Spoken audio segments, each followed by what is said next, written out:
This is a 1v1 production. Art first, life second.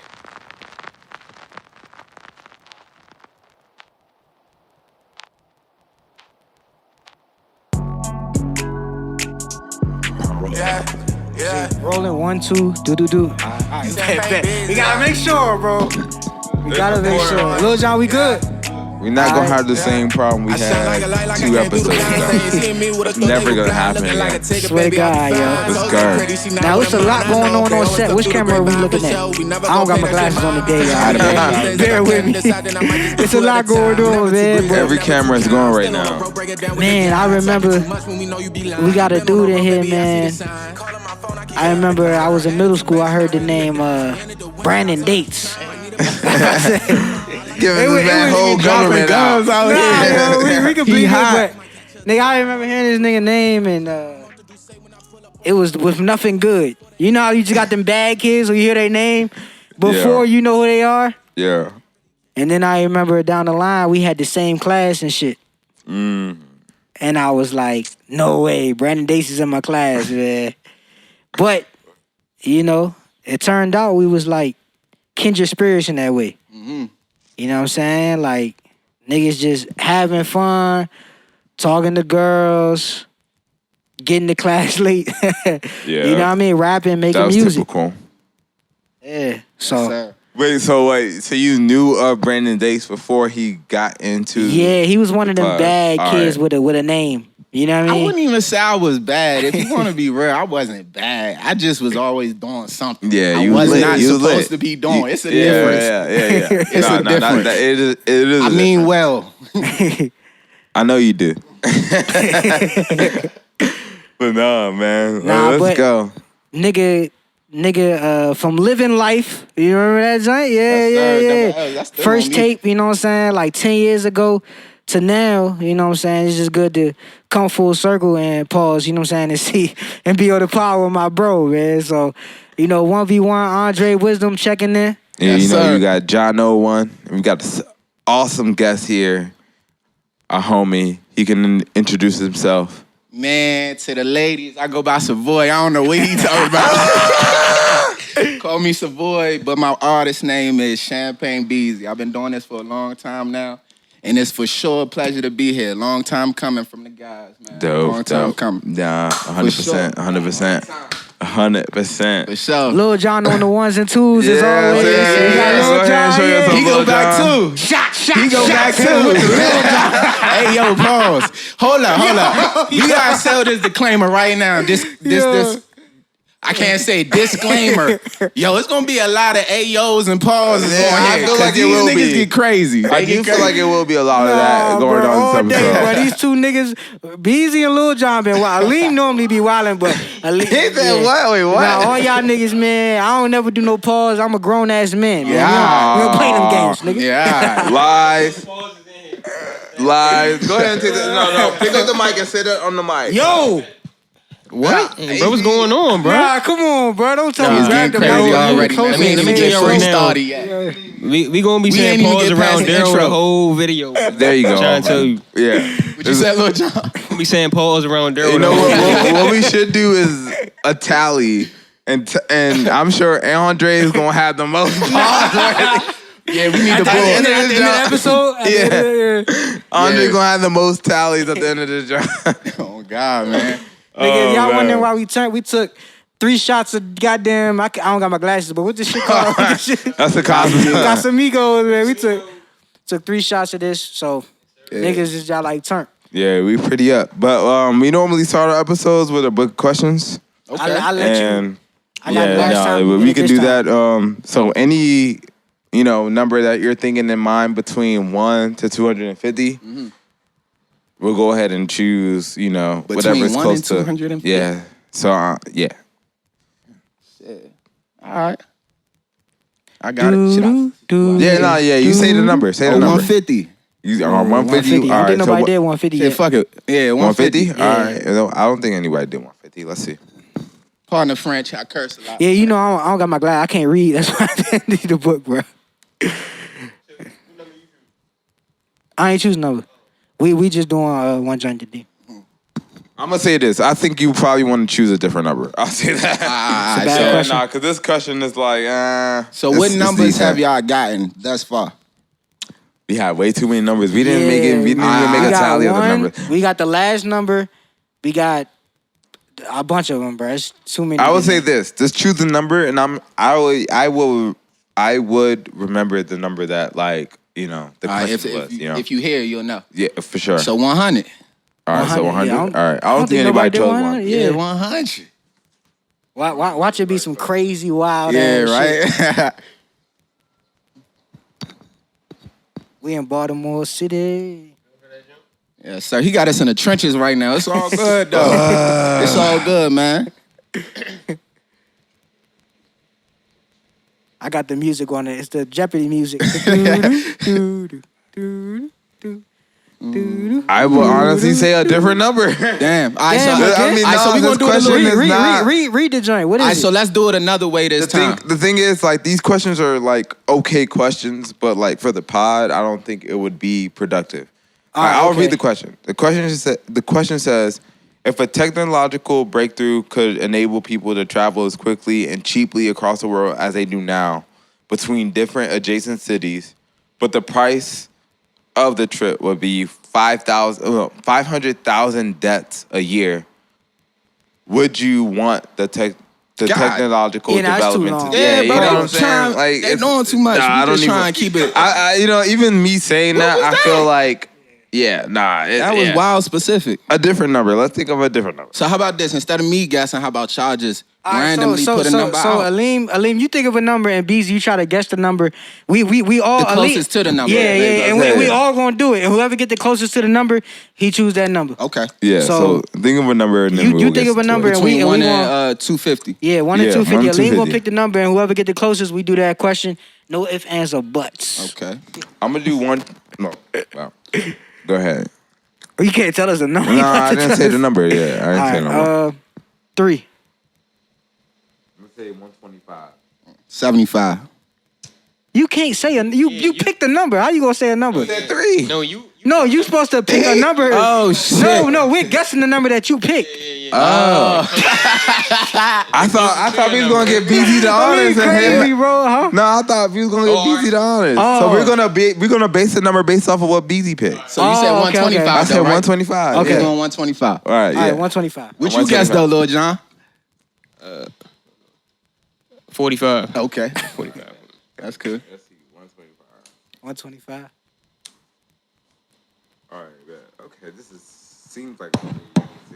All right. All right, bet. All right, this is cool. This is not bad. Let's All lock right. in. All right, you're raising money for a charity, and someone agrees to make a large contribution if you perform alone in front of 1,000 people at an upcoming fundraiser. Would you agree? If so, how big would the donation have to be, if any? Would you require, and what sort of act would you perform? It's not that bad. I feel like as far as the act goes, it's subjective, you know, to the crowd in that regard. Yeah. But I could do that shit for peanuts, for real, for real. Me just performing, period, is enough for me. So if it's for a good cause, I'll do that shit just as long as it could get the cause, it could reach the cause. You know what I'm saying? I see. So as long as it's effective to the cause, I'm all for it. There's no price number that I throw out there because I enjoy performing. I love giving back to the community. So that's a 2 for 1. Yeah, you better than me. Yeah, What you you like, man, I need 100. What you thinking, Andre? I need 150. What the question was, would you perform a surgery in front of a bunch of people for money? A surgery? Wait, it said surgery, right? No, it just said perform. It said Perform what? Nigga don't got glasses in his I hear it, bro. Hey, nigga said what? He said he ain't got his glasses, lost his hearing. He said, Yo, get the I did fuck not outta say here. surgery, bro. Nah, wait, I repeat said- the question, bro, because that was crazy. Okay, you're raising money for a charity. Okay. Someone Oh, agrees charity. to make a large contribution if you perform alone in front of 1,000 people. Would you agree? If so, how big of a donation, if any, would you require, and what sort of act would you perform? Oh man, so you said you a rap, right? Yeah. For free.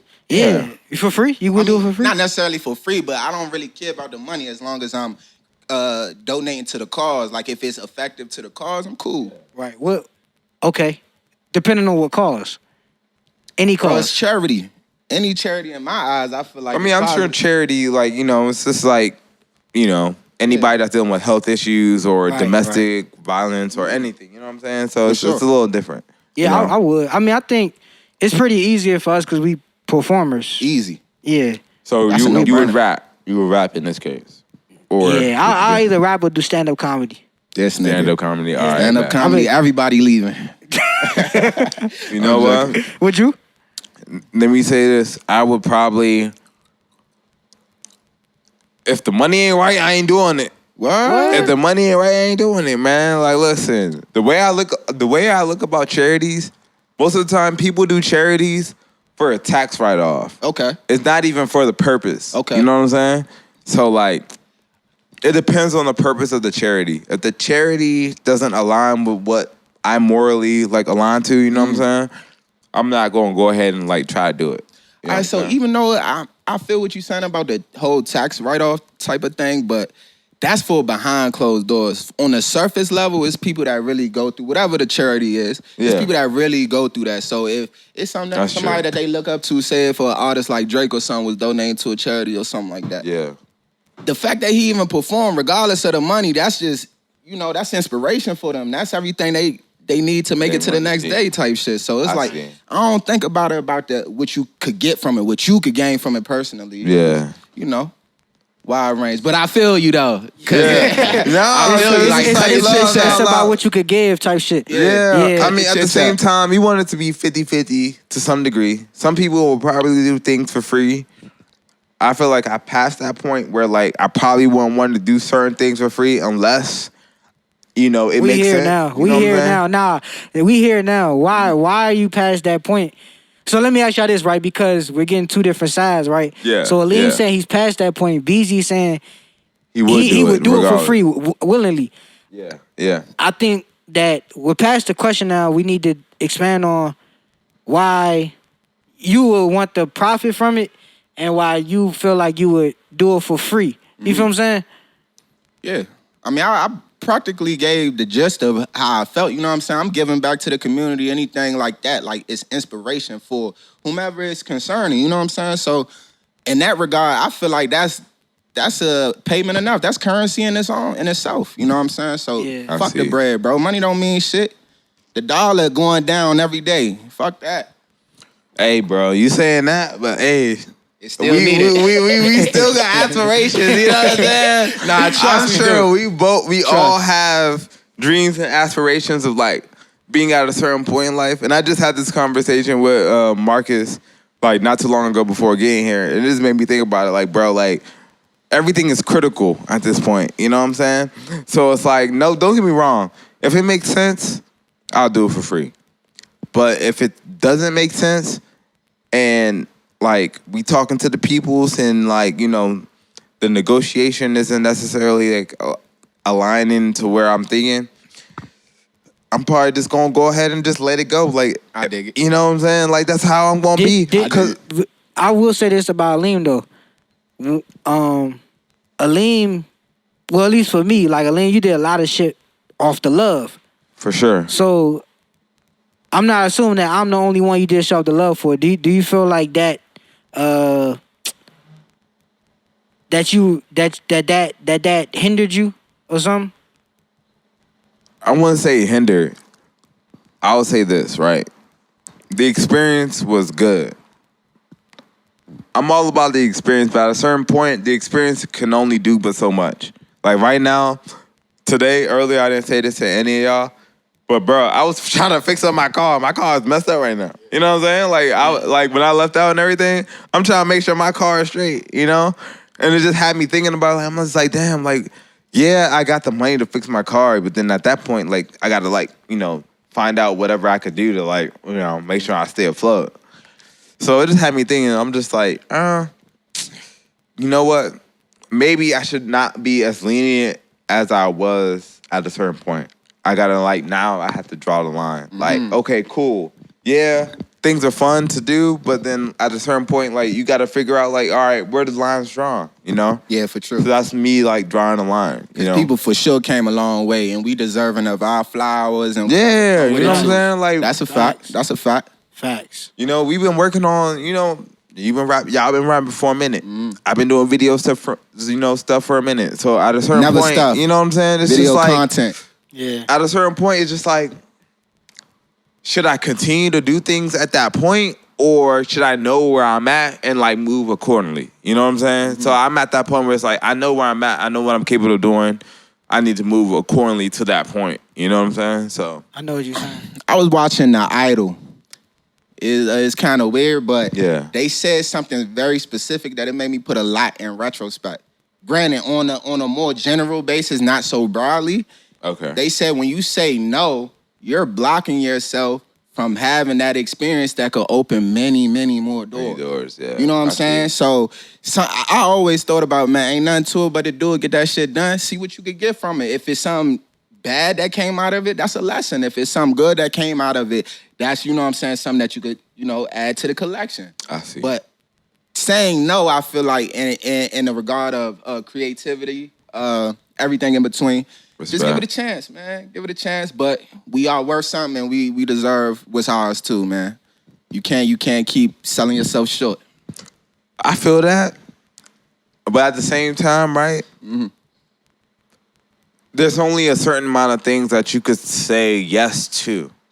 You know, like, okay, if you're doing it off the sake of just saying like, all right, I'm doing this because this person reached out to me and I feel like this is probably a good deed, I should do it, etc.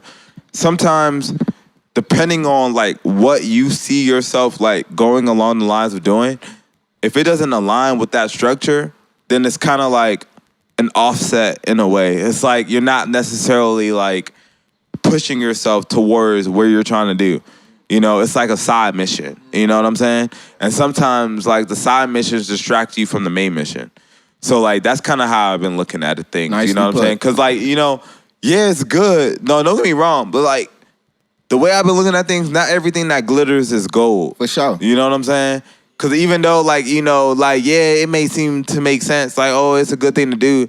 But at a certain point, you kind of have to put things into perspective. And that's why I respect Ye so much, because, like, Kanye, like, did things in a way where, like, I'm sure he could have went any other route. But he said no to a lot of things, and then it made who he is to this point. Yeah, it made and a lot of story. other artists, too. You know what I'm saying? Yeah. So it's just, like, at a certain point, like, what do you say no to? You know what I'm saying?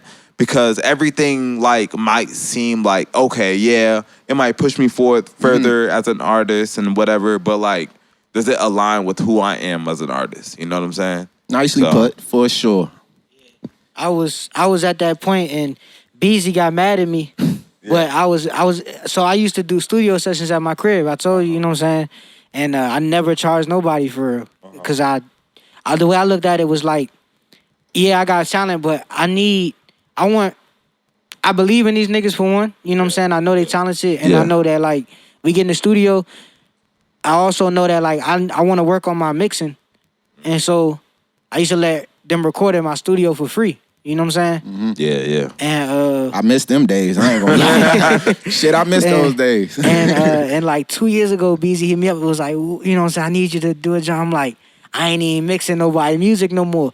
But it was because of the same shit we talking about. You know what I'm saying? It's like, you can't say yes to everything. You know what I mean? And Exactly, at a certain yeah. point, it's like, at a certain point, you start weighing like, I don't know, it's different. It's like when your life changed, your art changed. How much you're 100%. able to do changes. You know what I'm saying? As your life, as you grow, as you get older, you take on more responsibilities.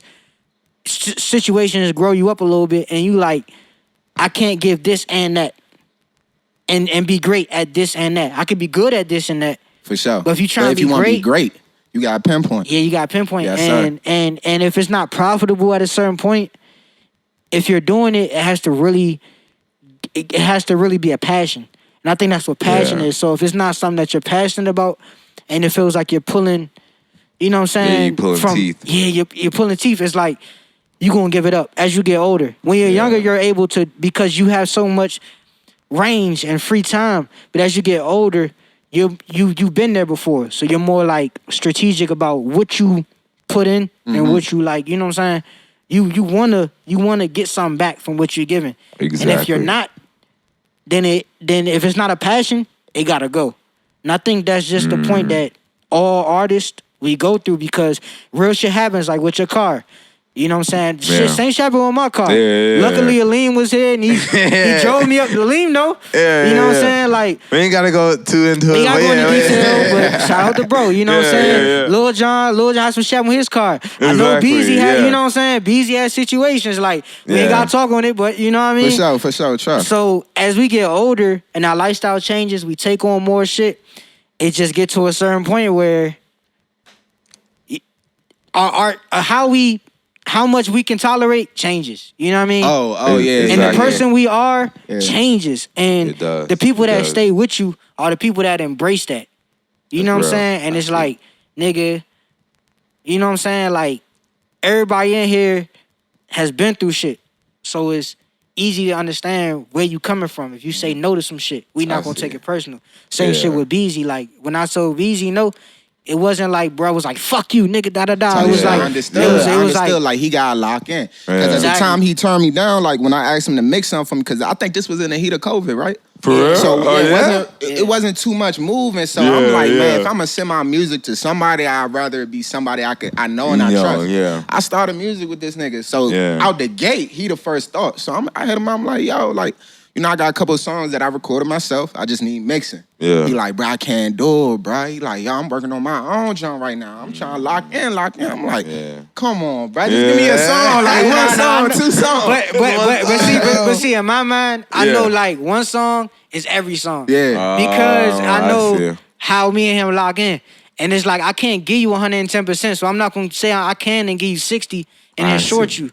That was my thought process. So I'd rather say no and not have you, like, disappointed with the result for me half-assing it, and I just be straight up and not waste your time. You know what I mean? Yeah, it makes sense. And I guess I seen that. Well, I for sure seen that. Like, it was sincerity behind him telling me no. You know what I mean? Like, cause any other time, it's never no. So for you to say no, it's like, all right, I get you. Some it's time to lock in. Now I gotta find other sources. And I met a lot of niggas from him saying no. Like, it's other people that I was able to connect with and get the job done at that time. But you know what I'm saying? Everything happened for a reason. Facts. Yeah, For sure. So, like, when was, like, the moment you felt like, dawg, like, I could really rap for real? Like, because I felt like when I seen you, like, coming up, it was like, yo, like, you started rapping, and I'm like, oh, I bet, like, I'm like, homie nice at this shit. Right. I just didn't, like, see, like, the starting point versus, like, everybody else. Like, they had, like, a certain, like, I seen them rapping, like, when I first met them. Right. I didn't see you rapping when I first met you. So, like, when was it, like, when it's like, you know what? I got this shit. Like, when can I, like, you know, actually, like, expand on it? Truth be told, I had teams in many regards, but it took a specific group of people or a support system for me to be like, you know what? I got what I need. I got everything I need to be like, all right, cool. If I go this way, I got a couple people that's going to stand behind me. And that's all I need is a few, bro. You know what I'm saying? Early on, like, a lot of the relationships I would have with people and making the music or whatever, it'd be real simple. So it's like, all right, bet. I'm in my head too much, so it's just me. It's one-track minded. Now I got other people putting in their 2 cents and all of that. It started putting shit in perspective, and then I started growing. I started making different types of sounds, and I started getting feedback. People really hit me back like, yo, bro, you really working. Yeah. So when I started getting, like, certain feedback, what really clicked it, my family played my song, bro. Like, we in the family cookout, bro. Out of nowhere, my song came on. This is Figure Me Out. My mother know all the words to it. Nah, it ain't recent. 2-3 years ago. Like, but recent as far as, like, your career, like, you know what I'm saying? Like, as far as me appreciating, like, no, I'm really nice. Like, my family standing behind me. Like, I always been making music. I always had an idea for a sound, but for your family to support you and whatever you do, I'm cursing, all of this and that. It ain't what they promote, but it's me. Yeah. They fucking with I'm like, oh man, we taking off now. My mom rapping my lyrics to me. She doing my little dances, you know what I'm saying? Like, that's when I started to be me like, out. oh, all right, bet. Like, Yeah. I really got a sound, and I got the look too, you know. Ladies, what's happening? So, no, let me stop. We gonna get to that too. Yeah, I'm trolling. But no, that has to be such a great feeling though, Yeah. because like I feel like when most artists or just like anybody that's into art, period, you know, Yeah. like having that support system, you know what I'm saying? Like, It for sure took. you know, I'm sure like that wouldn't even equate to like, I mean, it probably would, but like, you know, it's not like, you know, just having somebody there to be like, just to play that song, you know what I'm saying? when you feel too discouraged not to. Yeah, you you got know people what to I'm be like, saying? nah, spin that shit. You ain't got the bread and y'all in the spot. Or like you didn't even have to tell them to play it. They played it. For sure. You know what I'm saying? Like sure. that itself already gives you that boost that most artists really need to like really stay on course. Because at a certain point, like if you're an artist, you might, I mean, either you're an artist that's deranged and, you know, you don't really have your mind together and you're just like, making shit, whatever. Some people need some kind of like grounding like element. You know what I'm saying? For me, that's support. Yeah, exactly. Like you know, my whole aura and everything is about togetherness. Like I can go places by myself. I move like it's 10 of me by myself, but yeah. outside of that, I genuinely like groups of people. I like group activities. I like partnering up, and you know what I'm saying, collabing. All of that shit just make for a better story. It does. Versus just doing it by yourself, bro. So when you get that support, you like, okay, cool, let's keep it going. You know what I'm saying? It's giving you the confidence to start something fresh. Like, all right, bet, like, let's pick up. Yeah. Let's take it up a notch. So I'm forever grateful. So I guess to answer your question, in the past 4 to 5 years is when I started to realize, like, yo, I could really, You can really do something. this shit. And I've been rapping for 10 plus. Nice. Nah, this my guy, man. Yeah. And nah, seriously, and just to piggyback off what bro question was, like, I remember, you know, when he first started rapping, it was like it was you, Draco, you know what I'm saying, Tay. You know what I'm saying? Tay. You know what I'm saying? And That's Yeah. Live Like the Mob yeah, days. Live Life the Mob, you Yeah. know what I'm saying? And back in those days, it was like more like, I would say BEEZY's content changed too. Oh, for sure. You know what I'm saying? Like, he was more shoot 'em up, bang bang, you know what I'm saying? yeah. Type material. Okay. All right, But- so but I he gotta always explain had- that. Yeah, Let me explain that. Okay. I gotta Go ahead, explain explain that. All right, so early on, it was more so shoot 'em up, bang bang. I wouldn't even say early on it was all shoot 'em up, bang bang. I just had that rugged edge in a sense, because I I see, just, I you know, see. I was on house arrest at the time, unfortunately, and it just, Okay. I had a lot of time in my head, and you know, you on house arrest, you going to high school every day.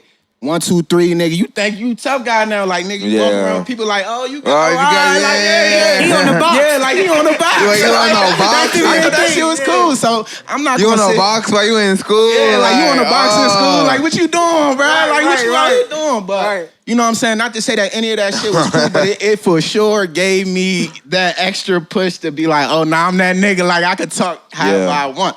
But Yeah. at that time, I feel like early on, I was still finding myself, bro. I had to go through multiple trials and tribulations to find out who I truly am. were. Like, even though like these are pieces of me, that's not who I am, bro. Like I being see. being on house arrest was never me, bro. It's just an see. unfortunate situation that took place at the time, you know? And, you know, I just had to adapt. And I thank God every day that I experienced all my, majority of my trials and tribulations early. So now that I'm Yeah. older, I got much more sense. Like, hey, bro, don't step over there. You might, hey, man, you might end up over here if you go over there. You know what I'm Yeah. saying? So now I'm much more sensible. What were you on the box for, if you don't mind? I was on house arrest for assault charge, bro. Just some bullshit, you know, some regular young nigga shit. Niggas out here doing dumb shit. You know, taking little petty, little dumb shit. But it's just, I just got caught up with the wrong group of people, Wrong one, yeah. and it just caused me to go through turmoil. How would you, cause growing up, it's something like we talk about like often. Growing up, you know, you get labels, and we was just talking about that, like, you know what I'm saying? Like, Right. who you are as a child, like, people remember you as that. For sure. How do you feel like you transitioned out of that? Because, like I say, I knew your name before I knew you. Right. And your name was nothing good. Yeah. Yo, if you in the class with Brandon Dace in your class, oh shit. Yeah, you don't wanna know be what I'm there. saying? Like, Bro, I my used to- name was like comedy. BEEZY name was like Nah, he about to terrorize. Yeah, he about to wild out. Yo, I Yeah, remember yeah. I hold that thought. I remember it used to be times where I would be in school, I would get suspended for some dumb shit. Come the same day that my suspension was over or whatever, the same day get suspended again, bro. What? Not once, not twice, a couple times with shit like that He happened, be right bro. back on the bush. On suspension Right the back on same day. My mother was so fed up, bro. She was about to Really? call it quits on me, my nigga. I'm telling Damn. you. Bro, who the fuck gets suspended, come back from suspension in the same day, That's get some suspended Friday again? ass shit. Nigga, you ain't learned your lesson. You was gone for 2 weeks. Yeah, like you was gone for 2 weeks. Suspended on your day off. But yeah. So go back to what you said. I just had to get that one off because I was a little wild. But I'm saying, like, how did you embrace the evolve? Because I'm not gonna, like, a lot of people we grew up with that had that same reputation, dead, jail, those the results. For sure. It's only a few people that I can name, like you know what I'm saying, and others, you know, I won't name, but For sure. that had that reputation, that was able to shift out of it and be here today. You know what I'm saying? To be an actual man. For sure. That's what I'm saying, because sometimes when you get that reputation put on you, it becomes your whole personality. Yeah. For sure. And you know, you didn't let that happen to you. So I want to know where that change came. Right now, I probably could tell you, but for now, I'm gonna just put it like this. Like I said, bro, like, truth be told, like, I was just finding myself. So a lot of the shit I was doing, bro, was just me figuring shit out, bro.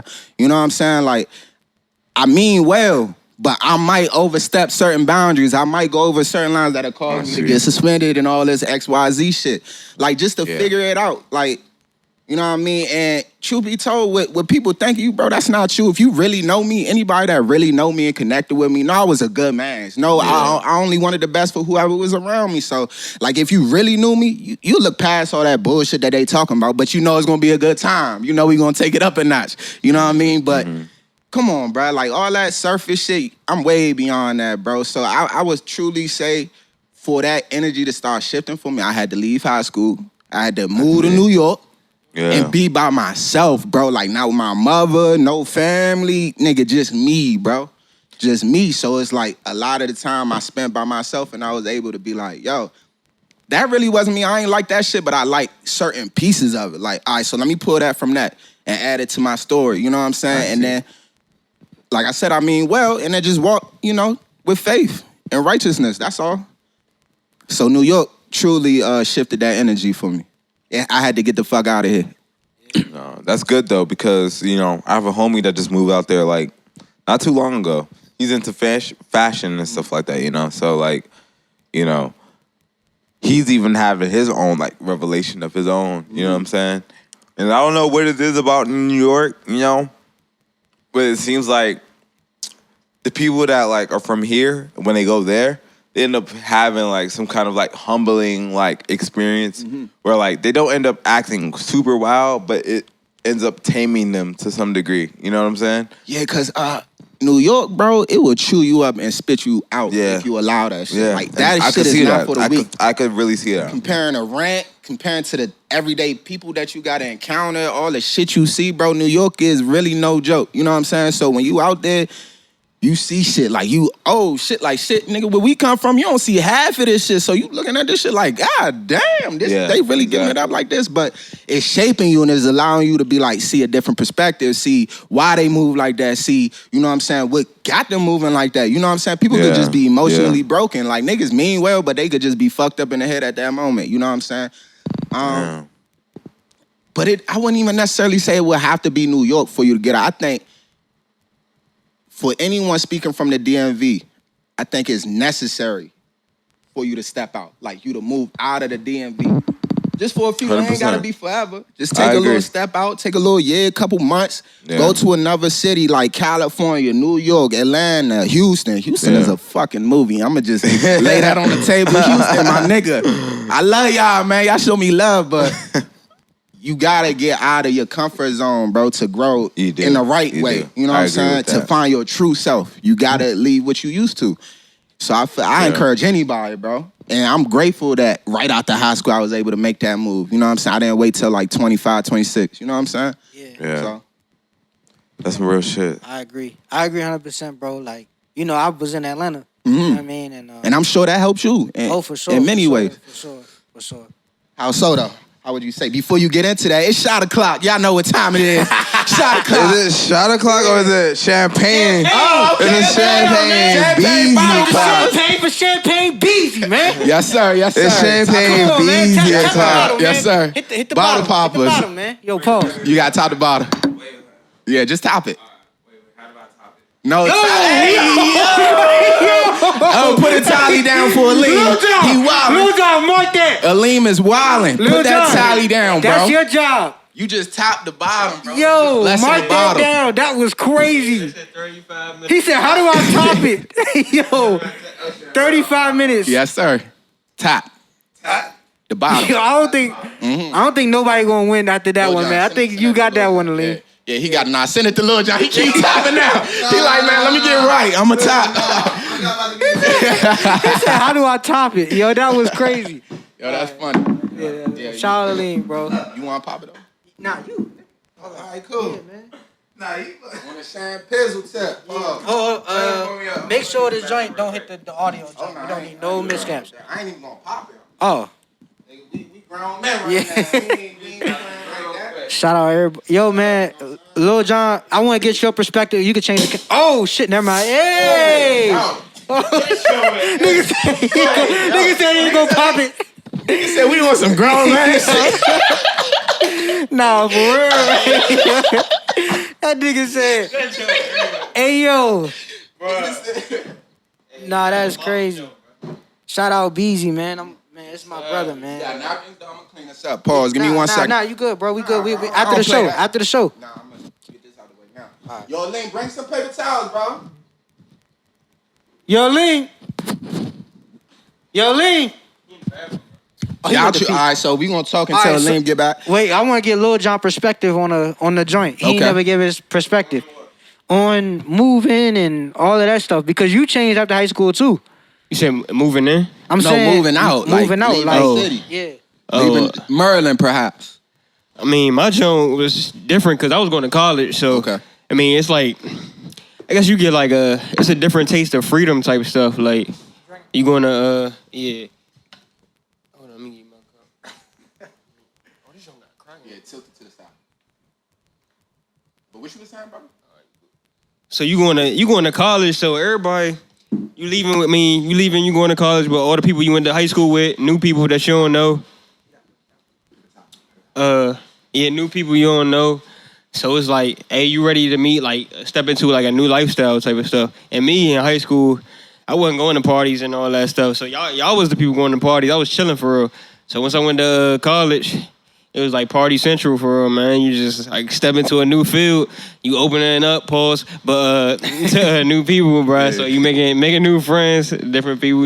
You just it's like a little another step into adulthood for real. I would say that for Liljohn, bro. I remember the change because I came to Eastern. He went to Eastern Shore. Yeah. And I had a job out there, and I came up there, and I visited them. Nah, before I even had the job up there, I just came up there to kick it with y'all. Yeah, you said Bonnie. Yeah, and we went to a party and all that, and I remember like they didn't even call him Liljohn, they called him Christian. You know what I'm saying? And that shit threw me I remember all you the way saying off. this. Like I was like, yo, and it was just like, and we was at the concert, remember, and the joints was twerking on you. You remember that shit? It was like a whole circle. Niggas made a whole circle. So Yeah. we was in the front of that joint, bro. Bro, it was for Liljohn? for Liljohn, bro. It was a Rick Ross concert. It was Rick Ross. Yeah. Right? We had Wale, Thug, and somebody else, but it was Wale and Thug. Yeah. Yeah, Wale and Thug. So Young Thug was there. Yeah. Wow. And I didn't even like Young Thug at the time. Shout out to Young Thug for Yeah, Young Thug. yeah. But at that time, musically, that wasn't my favorite artist. But I went out there to fuck with them. And, you know, when he's talking about college training and shit, like, I really seen... Like, it's crazy because I know all y'all, you know what I'm saying? Woo-woo. Yeah. And, like, all of y'all... I'm proud that, you know what I'm saying? We all, For like, sure. I community. can say that likewise. You know what I'm saying? Yeah. Because y'all grew up... Like, everybody don't grow up to be aligning with what you're aligning with. For sure. So just the fact that we could grow up together and still be in alignment Yeah. at this point is you know, crazy. Like that's what BEEZY was saying. We was in the car. It's like it came full circle. Like 10 years ago, we talked about all this shit. You know what I'm saying? Shit, nigga. For sure. Like my first song was made in his studio, bro. Wow. First song ever I ever even thought of, nigga. I had my fucking notepad. I was writing, like literally writing at this point. And now to see, you know, like 10 plus years later, we having a whole podcast, being able to talk about this shit. This is something that he always dreamed of. Like, yo, bro, like we creating a story right here. Yeah, you know what I'm saying? sure. Now this the space that we had to speak on that story. And I'm just so grateful to be a part of some young hustlers, some young, you know, motivated young men, black men at that. You know what I'm saying? That's sure. I was gonna say my flowers for later, but I think I deserve some now too. Yeah. Like, you know, real. I really got the most respect for what y'all got going on right here, bro. 100%. Like, this shit is necessary. We need to put on for us, bro. It's not enough of us putting on for us. Yeah. Niggas on this hating shit, bro. Fuck all that hate, bro. Let's get this money. Yeah. Fuck these hoes. And get this, you know what I'm saying? And enjoy life. Pause. I can't speak for everybody. You know what I'm saying? I can't speak for everybody. And I ain't fucking hoes either. You know what I'm saying? I'm in the back. I'm chilling now. You know, I'm out the way, but... but, you know what I'm saying?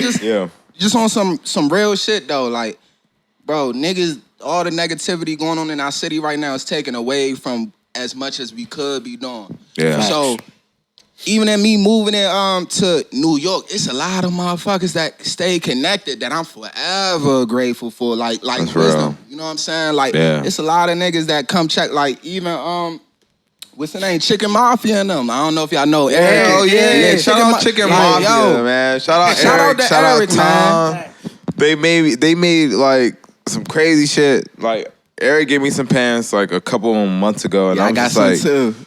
Yeah, bro, I was just like, hey, bro. Yeah, it's that shit. I'm trying. You know I don't what even know how to I'm wear saying? it yet. We got Bro, you know how to wear it yet. You know, bro, like I've been wearing them pants out, and people be like, oh, yo, these are fire. And I'm like, hey, bro, soon come. Eric, you're supposed to be here, but it's all good.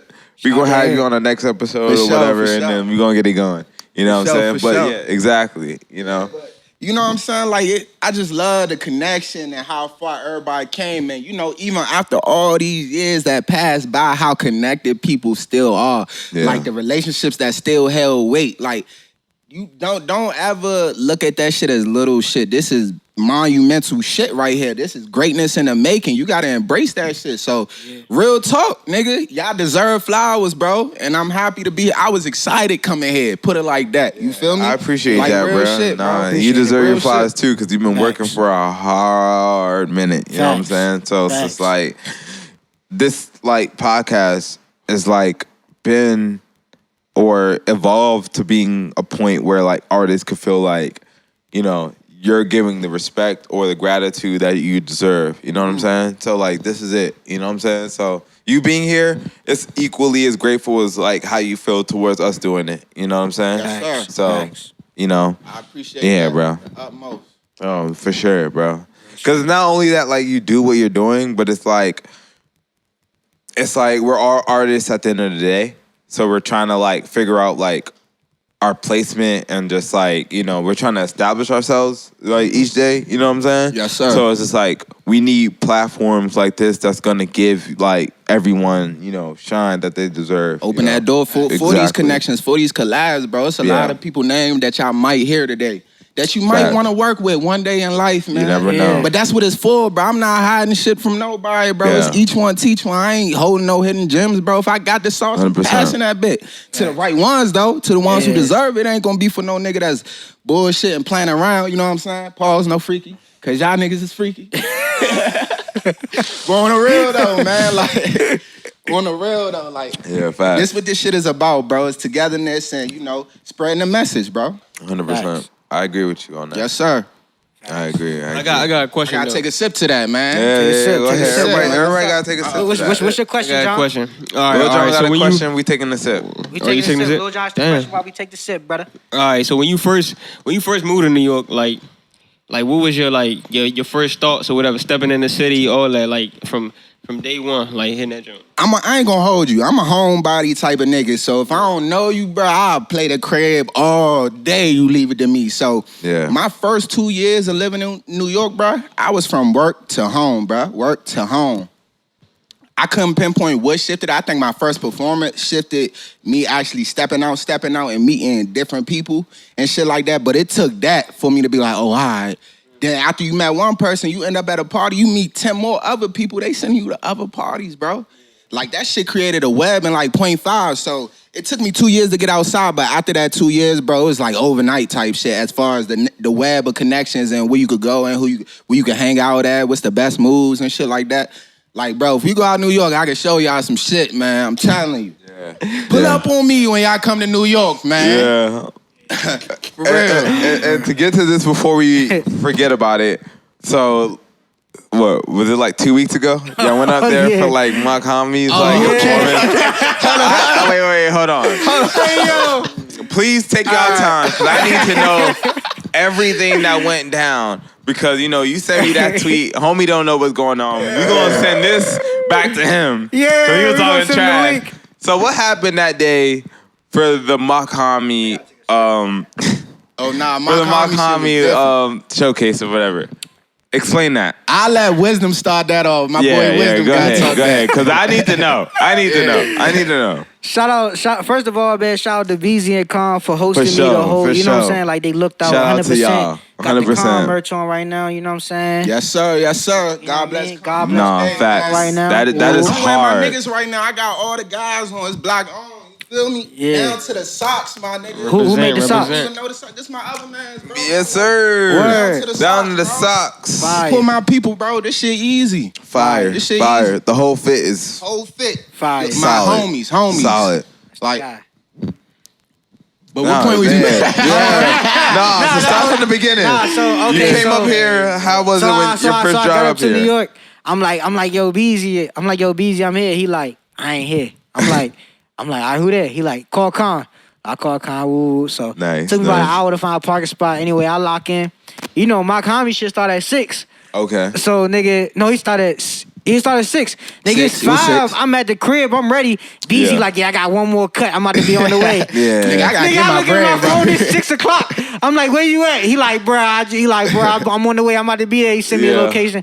So he get there like 6:15, 6:20. Okay. Niggas like, ooh, should we wear? So we figure out what we gonna wear. Then we Mac out. You know what I'm saying? We go to the joint. Yeah. So we get there around 7 type shit. 7:15.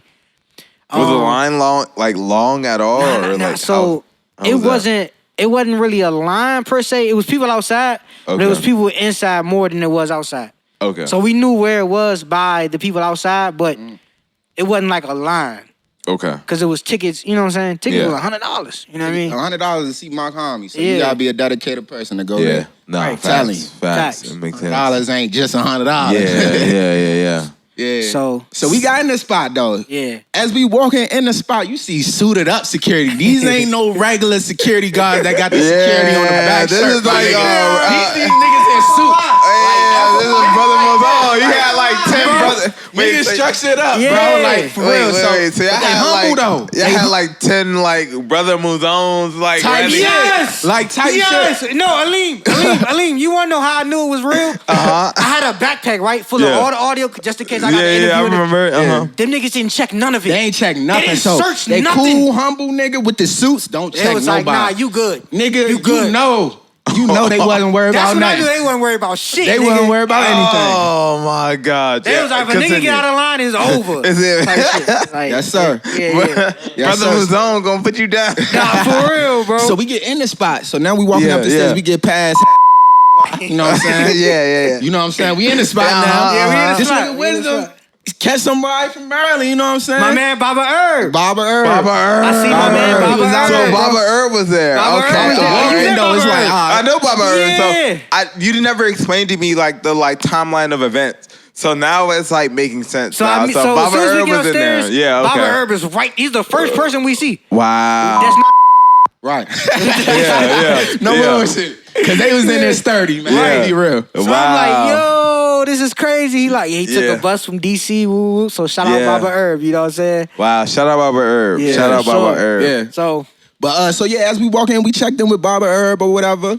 You know what I'm saying? We vibing, bro. The show ain't even start. My homie not there, so we go grab a little bottle. Yeah, we grab. he trying to get Haitian rum to be a part of it. Y'all was gonna be lit off that. Yeah. But you know, it's my homie Haitian. You know what I'm saying? Yeah. Rich ass Haitian, the album name. So nigga, So we he like wanted to be a supporter Haitian for sure. rum. Yeah. So we got that Haitian rum, but we already had Duce. We was going through that shit. Duce was gone. We killed that Duce. By the walk-in, we was done with the Duce. So we come back with the Haitian rum or whatever. Now my homie active. He starting to, politic. But one thing that they did say was no cameras. But we already had the camera out. We was already had the camera out. You know Niggas what had their phones out and shit. So we ain't minding it. We like, all right, cool. He just don't want his shit to get leaked. I understand that. Yeah. So as he performing, Wisdom, like he behind like probably like, if I want to put it in retrospect, like 2-3 rows of people. So it's like 2-3 people ahead before my homie. Yeah, and he trying to record in the cut and shit. I'm like, oh hell no, we ain't doing that. Give me that damn camera, bro. I went in the front, like it's a little circle around my homie and shit. Wait, so hold on. Yeah. You took the camera From him, cause he he took the standing camera. like he gonna get and shit. Like, you my boy, I'm gonna get you what you need, my nigga. You know what I'm saying? Shout out I BEEZY. see. But look, but before that even happened, right? Yeah. They doing like, so Mac homie, he called Haitian Jack. And while BEEZY's amping and he's like, yeah, you know what I'm saying? Woo. Like, all who knows about Haitian Jack, that's a real certified street dude. Right? Real. He okay. FaceTime him and, you know what I'm saying, they talking and like BEEZY's the one in the crowd who's giving the most energy. I see. It's like, yes sir, I was saying, yes sir. Yeah. And everybody there is kind of like quiet, but BEEZY, he's like, you know what I'm saying, giving them that energy type shit that's not with the crew. You know what I mean? Yeah. It's like part of the, you know what I mean? For sure. So they probably, I'm thinking in their head, they probably like, who the fuck is this nigga? But when I took the camera, like I said, going back, I took the camera from bruh, I went in the circle. Like, my homie is in the circle. He the only one in the circle, bro. I hop in the circle. I'm in his face with the camera like, yo, my homie was good. But at first, like early on, it wasn't no issue. He like, all right, cool. He even interacting with the camera, nigga. I'm over here getting shots of the little dog baby that he had and all of that shit. He interacting with the dog baby, putting the mic on the dog baby. Like, just showing support. He like, all right, cool. But then as it's going on, this happening for like 20 minutes. No problem. Yeah. Niggas probably telling me, yo, pardon me. Like, I'm hearing like little shit. I should have took heave of it in the moment, but I ain't see it like that. It took me a couple days later to be like, oh, them niggas was probably trying to let me know. They was trying to let me know, like, hey, bro, stop recording type shit. Okay. But, so I just move out the way. As I'm stepping out, I'm done recording, bro. I'm like, man, all right, I got everything I need. I'm sure I got enough for bro.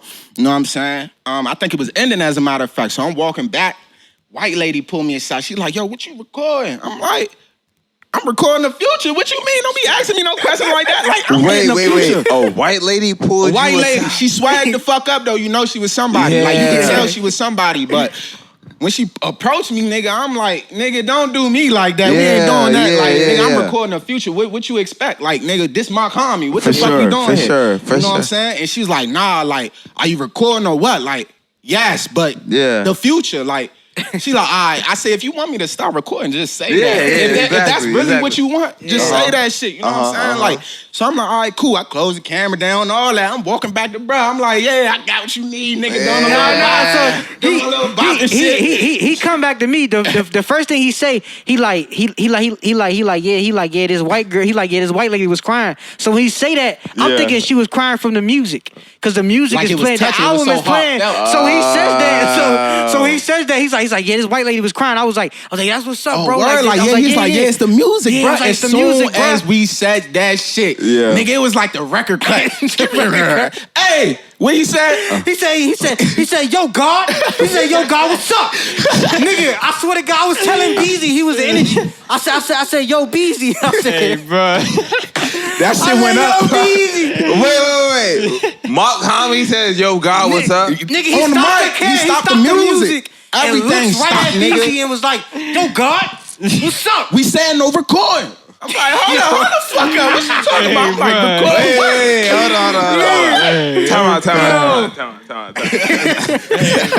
Y'all been through this experience. I didn't yet. So, like, I made sure that I didn't talk to Andre about this at all. Yeah. So, hearing this now firsthand, Whoa. It was intense. It was intense for the moment. It was intense. Crazy, bro. Yeah, so, all right, back. Continue. So, Niggas intense. stop the music. So he like, yo, I thought we said stop recording. I'm over here explaining to him. I'm like, yo, I'm recording in increments. Yeah. Like, which I actually Nah, was. he's Like, not saying, he's yelling. BZ's like, yo, don't do me like that. Nah, I'm not recording you.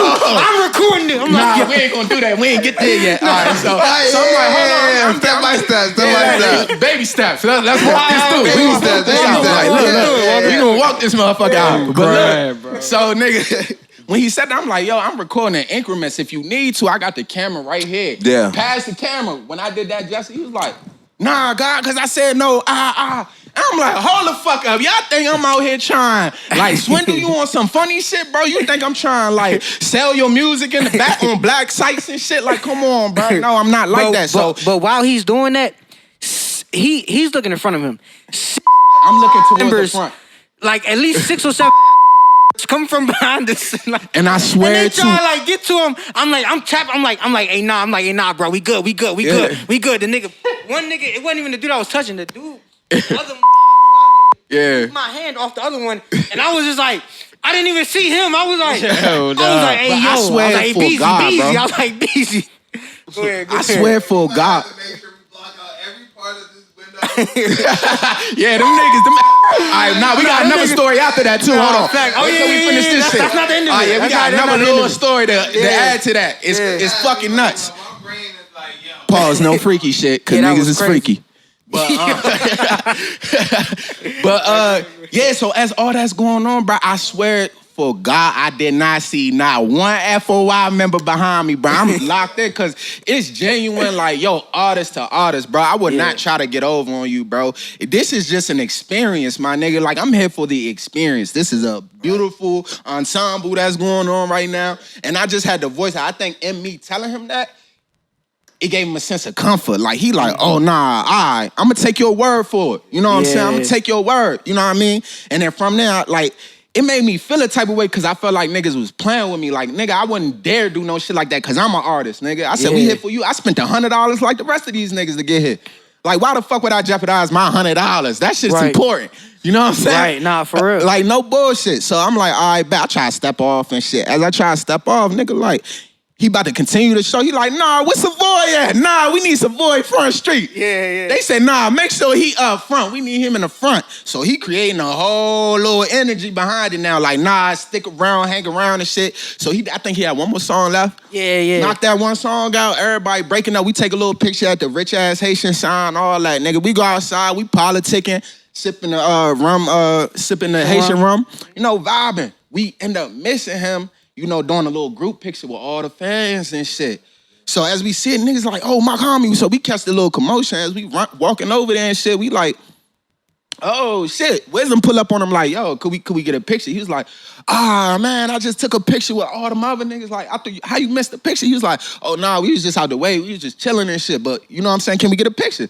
He looked at the group. He like, yeah, y'all could get a picture. Y'all can get in. So we go post up for the picture. Next picture. I'm on the side though, cause you know what I'm saying. I ain't want to make him feel like I was doing it for clout, like it was a clout move, like like just to cause a ruckus, just so I could be first street, cause they ain't about that either, nigga. I could be in the cut. Mm-hmm. So as I'm off in the cut, Wisdom right behind, dude. He like, nah, Savoy, come, you need to be right next to me, nigga. Real live. If you see the picture, if you see all the shit that came out, nigga, I'm right next to him. But that's right from his request. Yep. You know what I'm saying? So that just made for a better story. Like, it added character to the whole Mock Homie. It was my first time actually hearing about Mock Homie. And so he put me on, bro put me on to him. So it's like, a word, because I already rock with Griselda, but now he give me a different dynamic of how Griselda, you know, how they come about certain shit. So I'm like, I bet we out.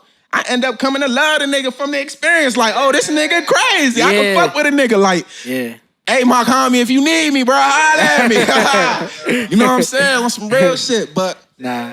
And I gained respect for Mock because, like, through all that shit, like, it got intense, you know what I'm saying? It was intense for a while.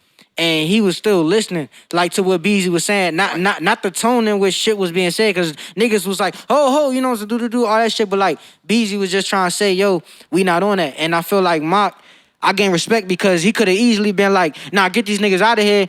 And of course, you know what I'm saying, we not sweet. Like it would have been it would've been a rumble, it'd have been a rumble, but we would have lost. You know what I'm saying? But of course, we ain't beat like you know what I'm saying? We would have lost. You know what I'm saying? But at the same time, like I respected him because he listened. And he used his own shit to like gauge like what we was really on. And you know what I'm saying? It just made me look like, yeah, he a real nigga. You know what I'm saying? Because a lot of people could have just been like, nah, them niggas recording, nah, you know what I'm saying? Word, nah, get them out of there, take the camera, da-da-da, you know what I'm saying? Violate easy. type shit. And bro, I've done experience, bro. Being in New York, you come across many artists, bro. Some of them cockier than a lot of others, you know what I'm saying? And it's kind of disgusting. You know what I'm saying? That shit make me so unattracted to you, bro. Like, we gonna speak on that Gunna shit in a minute, but nigga, more than the music to me, bro, as an artist, bro, I feel like you gotta be personable, bro. It's more than just the music to me, bro. I gotta be able to say, oh, that's a nigga I can hang with. Like, Herbo is a nigga I feel like I can hang with, have a great time with. Like, Herbo cool real nigga, like, real like nigga shit. Like, I don't need all that cocky nigga just cause I got this position, nigga. I need to stun on y'all niggas. No, nigga. Everybody got a chance at this. It's just how you deal with it. Right. Wait. So what happened to the footage? That We got it. Oh yeah, we just gotta wait because he ain't even dropped the album yet. Oh, so you got Yeah, so out of respect, we gonna hold on. Got you. That's tough. Oh yeah, for sure. So That's a memory for life. Yeah. Wait, was y'all the only niggas with like footage, like recording in that joint? Recording, it was mad other niggas having their cameras out taking pictures though. Oh, I pictures. think that's what made it different. Niggas was taking pictures. I was fully out there with the nigga, the red dot. Beeping, nigga, like, And to them let's niggas go. on Discord and Twitter hating on niggas and talking about, niggas was, y'all niggas Yeah. is Yeah, pussy, oh, yeah. y'all scary ass niggas, y'all Most never been definitely. in confrontation, y'all don't know how shit really go. Most definitely. Niggas We gonna was speak on that because scared, niggas was saying a lot of whole shit on Twitter and shit. No, But y'all Andre nerdy ass niggas wasn't sent me on that. one tweet that this dude made, and it was funny. I didn't even like take it to heart. It was just funny because it's just like, it's funny how like, if like we do something and it's like we're showing it in a different perspective, someone else might see it as like it being like clout chasing or like us being fans, but like. He said something in the tweet where like, oh, they don't really even know how MACH HOMMY like rolls. And it made me think like, damn, like Andre been showing me all this MACH HOMMY shit. He know how MACH HOMMY move. He gonna know. If anything, he gonna know how to move. Yeah. Right. So I was just like, yo, you don't even know what you're really talking about for real. Niggas just be Right. chatting, You know, they bro. be chatting. So that's bro. literally what I said. I was like, yo, bro, people just on here Just chatting for talking, real. You know bro. what I'm saying? So it was just Like funny niggas to is like, see yo, that. we could have potentially ruined a great show, but Yeah. if we could have, we would have. If we was gonna ruin it, it would have been Exactly. ruined. That's what I'm Exactly. thinking. It was real It could've- nigga shit and going on. the show wouldn't have nerdy happened. niggas didn't know how to deal with And it. in my opinion, bro, I'm sorry, nerdy Yeah. niggas. and in my opinion, bro, that type of shit make the show memorable because, for I instance, agree. right, like MACH HOMMY probably don't remember nobody in the fan crowd specifically besides Savoy. You know what I'm saying? If you say Real, Savoy, real. MACH would be like, woo, woo. Real. But it worked out because at the end of the day, he felt, you know what I'm saying, we was good energy. And he allowed niggas to stay in the venue and the shit went on and nothing bad came from that. And so I see. you know what I'm saying? So it's like to say niggas ruined an event or it's just corny. It's like bro, we being genuine people and genuine people have disagreements. But at the end of the day, if you a man and you making it known what you standing on and what you here for, and Conversation y'all both save listening, relationships, bro. Exactly. That do. conversation Nigga, me and every my nigga homie had.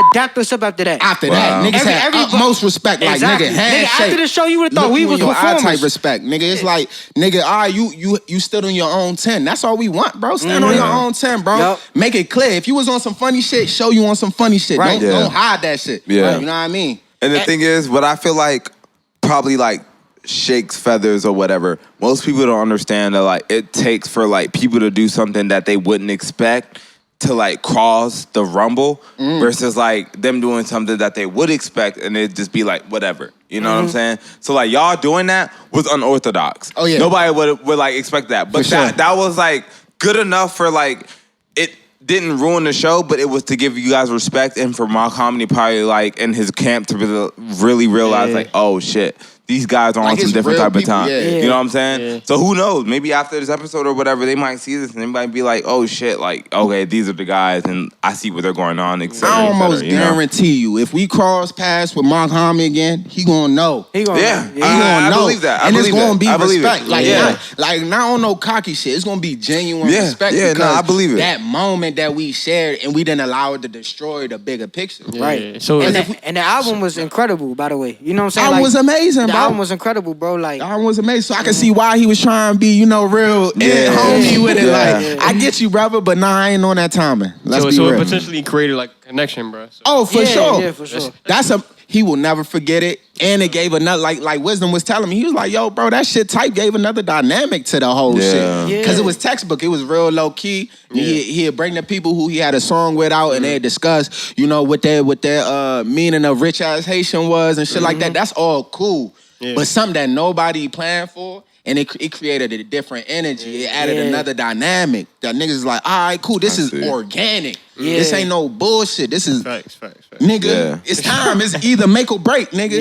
Yeah. You fumble, you Nah. gonna fumble, nigga. Nah, for real. Cause I could have folded easily. I could have scrapped and got my ass whooped by Yeah. So, For so real. when he like he called you out, like everybody got quiet. And bro. Niggas, the when, music when cut I told you the music cut off, everybody was already quiet, like, oh. It was like a little like a show where Yeah, like, it was, bro. It was, it was intense, nigga, bro. imagine music hearing cut an off and unheard they were album. like, yo. It was intense, bro. The nigga says like BEEZY, I'm like, yeah, you the energy, bro. I appreciate you coming out here. All you hear is, yo, God, what's up? I'm like, yo. Hey, that's hilarious, bro. Yeah. Oh, No, that shit was crazy. Yo, God, what's up? Yo, God. Yo, That's how they talk. Yo, Yeah, God. real New God. York, bro. Like, Yo, God. But Hey, God. crazy. But you wanna know the craziest part after Yeah, that? Like yeah. after that whole ordeal, niggas went like it was a regular day. We went home. Now we actually ended up checking his other mans that night. Got lit. Nigga crashed the car and shit. On some duck shit. Shout out my man Chooks. Shout out Chooks, yo. Yeah, shout out Chooch, bro. He let us in the crib, man. Yeah. We went his to my man's block crib is out crazy. out Brownsville. He lived out Brownsville. Yeah, we was out Brownsville Yeah. with it, man. Yeah, I know Brownsville's crazy. Oh yeah, them cats are a little different. They was like, yo, y'all Nigga, it trying to was party 90 with us? niggas on the porch. It's What? like 2 a.m. Y'all trying to party with us? Hell no, nigga. Hell no, nigga. What this motherfucking doing? Yo, No Brownsville. bullshit. Nah, No fuck. bullshit. Brownsville. So we did all of that, and then the Shout next out day, Ka. yeah, shout out who? Ka, he a rapper from Brownsville. Okay, yeah, Wait, shout out Kyle. Kyle from Brownsville? Yeah. Oh, Brownsville, wow. Ka. All right, shout out Kyle. Shout out Kyle. Yeah, shout out. All right, so the next day, bro, I end up going to the shop. He ended up pulling up to the shop with me as I'm cutting, just Yeah. just to get a little quick vibe or whatever. Yeah. You know what I'm saying? We leave and come back to the crib so we could politic. Nigga, as we getting up to my block, bro, one of them beside us as we playing my homie. In traffic. In traffic. I'm bumping He Mock. bumping Mock, bro. Like, I bumping think him, it's just vibing. pray for Haiti, Mock. Nigga, we at the red light. Nigga came, nigga. I'm talking parallel, nigga. Nigga Parallel honk his to us, horn like, 5 times, like, no. He look over. and he noticed pointing us. and He started laughing. chuckling, bro. He started like, yeah, laughing. and just drove off, bro. I'm like, this nigga's like, nah, them niggas is on, they on the lookout for you, boy. Right. They I'm trying to get you, bud. Nah, facts, bro. I think what happened was they know his name and they know his address. Yeah. Because And when so- you bought the ticket or whatever, you know Yeah. you fill out the auto fill out. So I think just in case some shit got leaked, they was trying to scope the area to see like what But that's niggas was still on. What type scary, of guy? though. It is. It's Yeah. intense, but That's like expect that from. Right. You would expect that. I didn't even know like Mock was like Not to speak so much. was like rolling with the Yeah. you know what I'm saying? Yeah. Like I didn't know Mock had like don't get me Well, wrong. Black Thought was there, so you know Black Thought, Yeah. I never one of the best rappers ever. the thing is about Haitians, they have their own like, you know, traditions or whatever that they like engage into.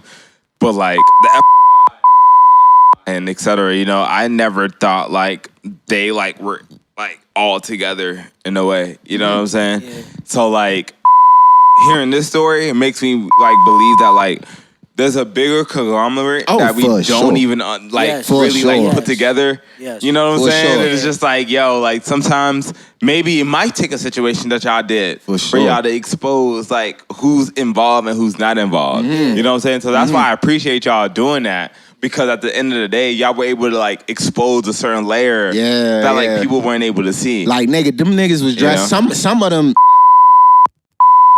was Yeah. dressed in regular clothing.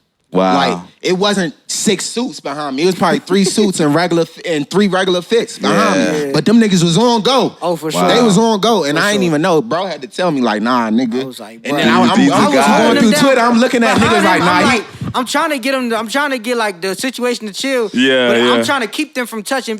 Cause in my mind, I'm like, bruh, if BEEZY start fighting, I gotta start fighting. Yeah, we gonna lose, but nigga, we going home. We going home with a bang, nigga. With a bang, bro. Like, we gonna get one off. Yeah. You know what I'm saying? Like, in my mind, I'm like, yeah. but if we could de-escalate it, let's try. Let's do that. Let's try. So Yes, sir. yeah, and when we was, I'm not gonna lie, like when we coming up, it's like, you gotta think, bro, like, the reason I told BEEZY he was the energy was because a lot of people that attend these type of events, and shout out to everybody that attends, but a lot of people, they're like introverted, like me. Yeah, you know what I'm saying? So like me, real low key. like BEEZY said, I'm 3 rows back with the Yeah. camera. Of course, I want to be in the front, but that's not my personality type. I'm more like reserved. I'm gonna listen to the album. I'm vibing. BEEZY, he more like, it's like school again. Yeah. And you know, like when you get in trouble Yes, in sir. school, the teachers know your name, the da-da-da, the people know your name. Yeah, And it's just yeah. like that again. It's like, it was cool to see it happen in the artistic format. Because BEEZY, he said this one line, he was like, we supposed to be here. That's real. And That's real. he kept saying that throughout the joint. He like, nah, niggas ain't gonna treat us like we not supposed You're to not be supposed to here. be here. That's a fact. And I was just like, yo, that's real shit. Like, Yeah. nigga, I came out from Baltimore. We came out there from Queens. BEEZY live in Queens, nigga. That's Yeah. But I got roots in An Maryland, hour, so it's like, yeah. nigga, Yeah. I ain't even know about, bro. Like I said, I Like, he ain't ain't even- know, bro. Yeah. But that shit, it was a story that, you know, it's undeniable, bro. Like, when you feel connection, real energy, bro, it's undeniable, my nigga. Yeah. It's undeniable. That was That a is beautiful, true. like, that's something I will never forget, bro. Wow. Something I will never And forget, I bro. appreciate you for even going to the event with Yes, me sir. because Yes, sir. nigga, I was gonna go alone and I sent BEEZY the tickets and I was just Yeah, like, yo, yeah. And I was nigga, gonna flop because the shit said $100. within 20 minutes, he sent me back. He was like, yeah, I sent him my ticket that I bought. I said, yeah, you trying to come to this event with me? 20 minutes later, he sent me back a bought ticket. Wow. Didn't Wow. even really was like, nah, I never heard of cuz, da-da-da. Yeah. I'm gonna just go ahead and But do just it. because my rapport with bruh, I know Yeah. bruh a real like guru to this music shit. Yeah, So I yeah. appreciate his value of music. I'm gonna go see what that shit is about. That's why it goes back to me telling you, like, you can't say no to everything. Cause you don't know what'll come out. If I would have said no, that moment would have never happened, bro. Yeah. If I would have said, nah, that $100 is too much for me, that moment would have never happened, bro. And even though he would have went by himself, he Yeah. wouldn't have had that same experience. Exactly. Right. You know what I'm saying? So everything happened for a reason. So Yeah. that's just to backtrack a little bit on what we was talking What about it's saying, earlier. yeah. No, I mean, I'm not saying say no to everything. You know, it's hard to know what will push you to that point. Okay. Cause like, let's say for example, if like it was not Andre or somebody else that would have reached out to you to come out to a concert or whatever. You go to that concert and then like it's whatever. You know what I'm saying? It's just like, damn, I just spent $100 on this concert. It's just like I didn't experience this. You know, it's just like an experience that I didn't really expect to gain from. This was an experience that you actually like gained a lot from. Yeah. You know what I'm saying? Yeah. So like most times, an experience like this don't happen most Yeah, often. it won't- it you don't- know it what don't I'm always saying? happen. Like, you know, so like, Because if it's the norm, it wouldn't stand out. exactly. That's a fact. You know, so I feel like not saying like sometimes I'm saying this. You gotta just weigh the options. If somebody reach out to you and they say something's going on, like I said, you respect Andre. You respect like his music integrity and everything that Yes, he sir. like will bring up to you, right? So when he send that to you, it was like no question. Yeah, I'm gonna go I ahead only and join question that. the price. Versus somebody who like you don't really respect like that, and they like send you something. Like, I would have brushed that shit Yeah, off. Nigga, you know I what don't I'm know saying? that nigga. So Fuck out of it's here. a lot Yeah. different versus like somebody who you actually like respect their like, you know, their music and like integrity and whatnot, right? That's a fact. So That's that's a what fact. I'm saying. Okay. You know? So like, you know, if Andre would have said like, yeah, I probably would have went to that event too, but I had something to do that weekend and ended up Yeah. getting canceled. But like, you know, Yeah, no, I sent to a you link. know, He was gonna come. so it just depends on like who sent it to you and you weighing out like the possibilities of Right. what you can gain from, Right. you know, you going there. You know what I'm saying? Because some people might send you some bullshit. You might end up going to an EDM concert or some random person concert and just like, okay, cool, this was fun, but I didn't really like, you know, I don't understand like, you know, how this would, you know, put me at a different perspective, you know, at a different level as an artist, you know? Right. So, Yeah. You know, that's all it is. No, I understand. I definitely understand where you're coming from. I was just Yeah. trying- you know what I'm saying? Like, for me, how I see, Nigga, that was the opportunity that could have been missed for me. Yeah. So I just had to, I'm grateful that I was able to experience that shit, bro. Yeah. It was a great night, man. And amazing. I appreciate BEEZY. Every time me and Wisdom click up, though, it go down like always something like that, yeah. No freaky, because niggas is freaky. Nah, but him and Khan held me down the whole weekend, man, and I just appreciate that. You know what I'm saying? Every time I come to New York, it's like, you know what I'm saying? Like, they always look out for me type shit. You know what I'm saying? Always love, yeah. For Respect. real, nigga. I got sick out there one time. Niggas held me down. You know what I'm saying? Nigga done threw up on my pillows and all that. My Time time to them, right? man. This is why I threw up. Niggas try to cap on me, but we ain't gonna go into that. Yeah. This my brother. I don't mind Nigga, it. that egg and cheese had me Wisdom nauseous. wild. This nigga wild. Egg and cheese had me nauseous. When he get lit, this nigga wild, man. Yeah. But that's my boy, though. That's my brother. Devani, bro. You Devani, though. Yeah, Vonnie crazy too. Yeah, nah, wow. nigga, tell me why we driving to my man's Shoes house in Brownsville, right? Yeah. And a nigga, I'm driving the car. A nigga look at BEEZY. He was like, yo, who made your hat, yo? This nigga BEEZY like, that's such and such. He like, yeah, this is block. That's the homie. He run this block. Yeah, he he's about to like, be you over won't here in believe 10 me. minutes. He coming around the corner right now.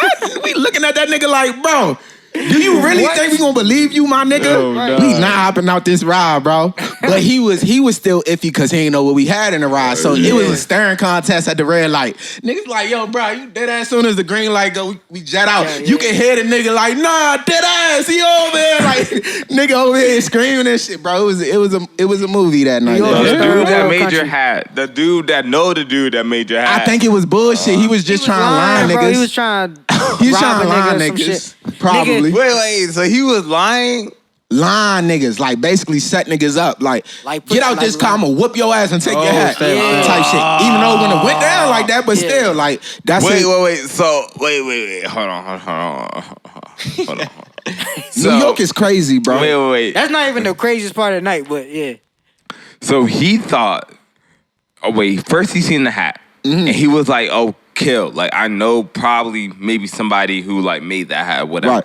So he was trying to lure you guys out of the car. Out of the car. He said, to yeah, set get out y'all the up. ride. Get out the ride. He coming around the corner right now. What? Hey, bro. That's We some looking that's some next level shit. Next level Yeah. shit, but we looking at this point, I'm not saying nothing. I'm just watching shit like, bro, what the fuck is you on, bro? Like, you look creepy, nigga. Like, get the fuck out of here. Like, for real, bro. Hey, bro, for real? Yeah, for real. Dead Yeah, ass. that's crazy. Wow. Nigga, Daryl, what you was doing? Shivering in your bushes? Hell no, yo. Nigga wasn't Yo, doing man, nothing, this nigga bro. Liljohn, man, yo. He said, what you was shivering in your bitches? Nah, I rolled out the window. I told that nigga, I said, yo, man, stop playing with my man. Yo, we the deli, nigga. Yeah, Nah, nigga. he chatting. He said, You we the want deli, to be on the nigga. menu, I'm just nigga? like, wait, hold on. Actually, yeah. Said you My want to be on the friend has menu, his hat. nigga? You can take it. Hey, Nah, that's nah. funny. Wow. Nah, then we get the truth crib. Yeah. Nigga, we drunk a half a gallon of rum. Yeah.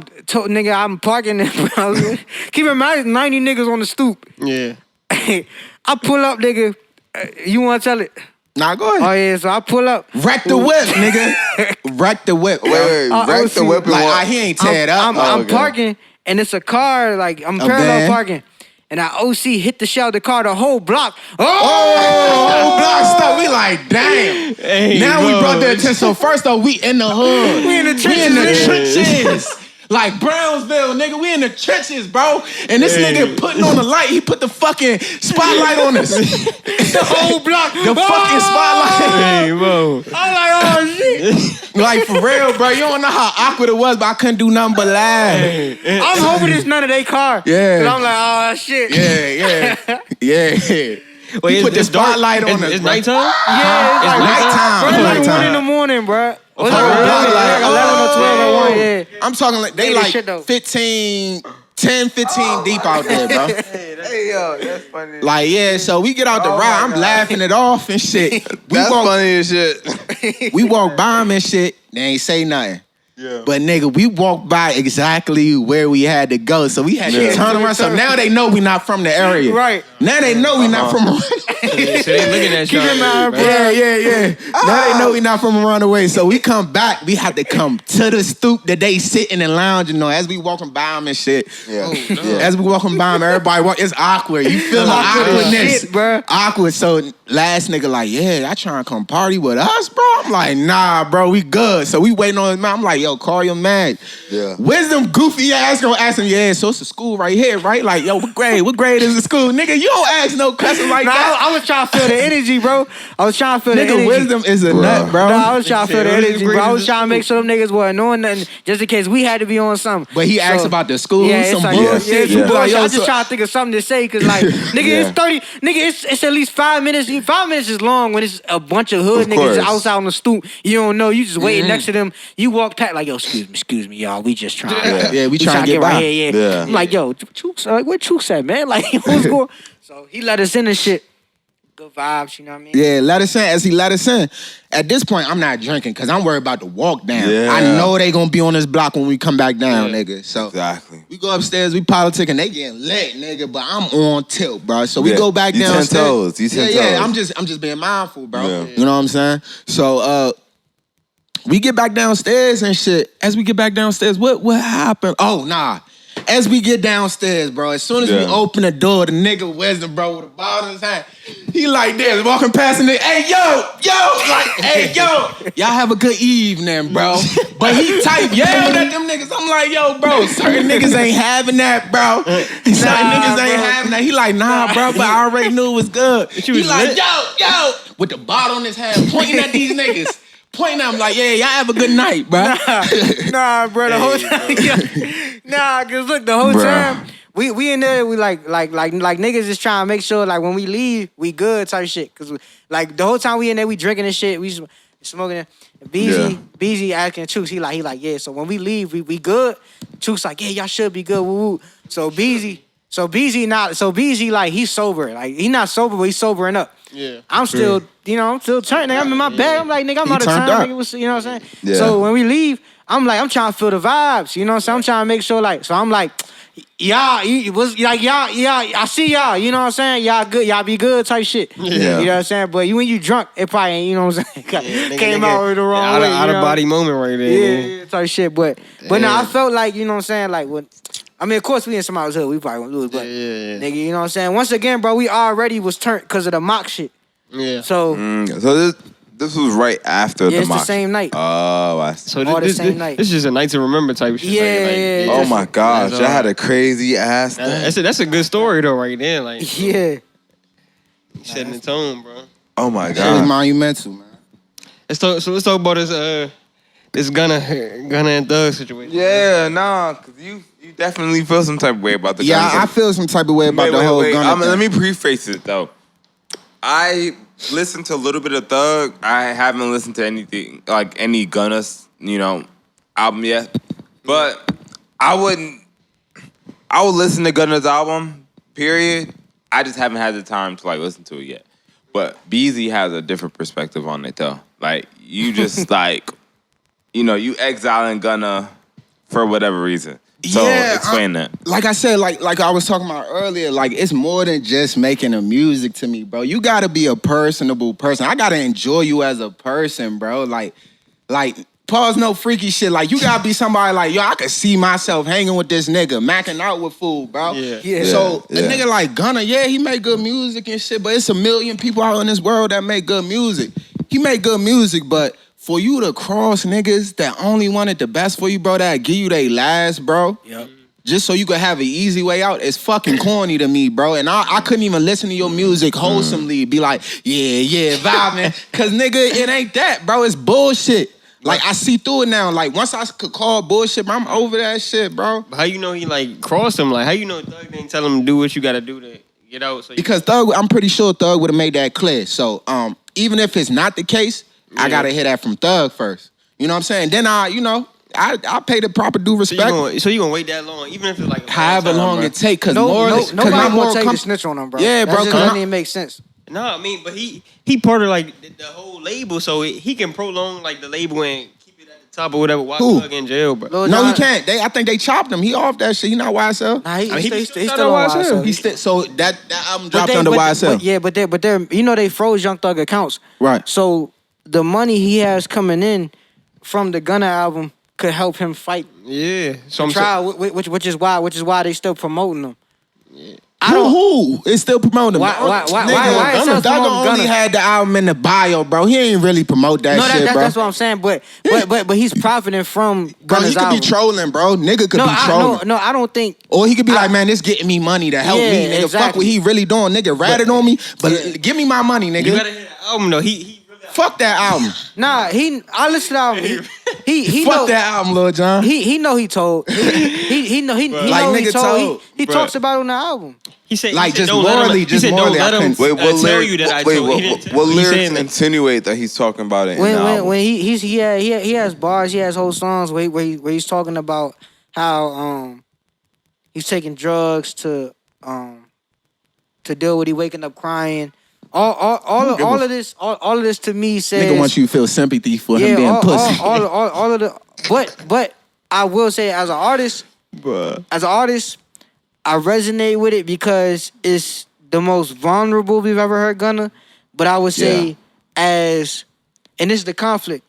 As an artist, you want vulnerability from the musician, right? From whoever you're getting it from. Yes, you want to hear them at their most authentic self. And I think this is the closest we've ever got from Gunna. Yeah. But Okay, I I can will respect say that for it to come in this format is conflicting because you know how I don't agree with telling on, you know what I'm saying? Like if you do some critical thinking. But he has bars and lines on here where he's talking about how this situation made him be a critical thinker. So I would say that anybody that's living that way or doing that type of shit, like, yo, if you listen to the Gunna album, you're hearing somebody on the other side of that telling you, yo, he wish he would have been a critical thinker earlier on. Yeah. And I think that's the bigger take. Like, yo, you know what I'm saying? For real. Hey, Bullshit, nigga. Nah, bro, you had good men around you. Them niggas was holding you down. Thank you. And Go you ahead, folded BZ. under pressure, bro. That's some corny ass lame nigga shit, bro. If you wasn't fit for that, you shouldn't have stepped over there, bro. And it's unfortunate that the circumstances ended up being in the way that they were. But bro, you could have took that shit on the chin like a real G nigga. I would have respected you 10 times harder. Cause guess what? Niggas like Bobby Shmurda did that. Instead of doing the little time that he had, he took the 7 just to make his man's time 7. That's some stand-up nigga shit. True. Even though he came out and made horrible music. Wait, did Gunna take a plea deal? But he copped out. He basically just Young Thug's brother took a plea deal, and now he back in jail, bro. Yeah, but that's a dumbass move. That's on his own though. So he just was cool with a gun. Right. It's like but I'm saying like 9 other niggas that's close to Young Thug. That don't make it right. But look, they all coming at Gunna instead of everybody else that took the plea deal. Nah, well, I mean, because Gunna is the face famous, front. bro. Like he's the face front. Nigga, don't listen to that that's nigga. His blood brother though. That's Umfunk is Lil Thug's blood brother. Bro, he just got out of jail for doing. How long was his bid? Bro? You said what did you say? He's not a celebrity. Why they? No, go Umfunk was a rapper. He was a rapper. No, I know that. And that's his blood brother. No, I know Umfunk, but I'm saying he's not a celebrity. When he asks why people not coming for him, bro, a lot of you gotta realize. I'm not talking about fans. Like I'm not talking about fans like people as fans. I'm talking about like niggas that's like been with him around. Liljohn, they don't know. Hold up, but they not coming at Gunna either. Who? Gunna is niggas is not coming at Gunna for real. What's his name? They out the way right now. Lil Gotti was just talking. He probably shutting But it down. Lil Gotti is a part of YSL. Yeah, that's what I'm talking about. Niggas that's around him. But you gotta understand that, bro. You gotta listen to this, right? Yeah. Gunna is when he dropped, he sold 200-something thousand. Umfunk don't have an album that ever did that. So him saying that, like, Gunna is a topic of discussion. Yeah, when you speak on it, you're letting it be known this, that, and the third. If he spoke on Umfunk, it's not for the public. The public is not inquiring about it, so it's nothing to speak on.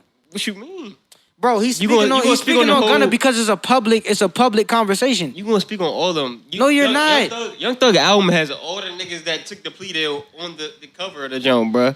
So they obviously like on the topic of discussion, bro. Oh, you about to take a shot?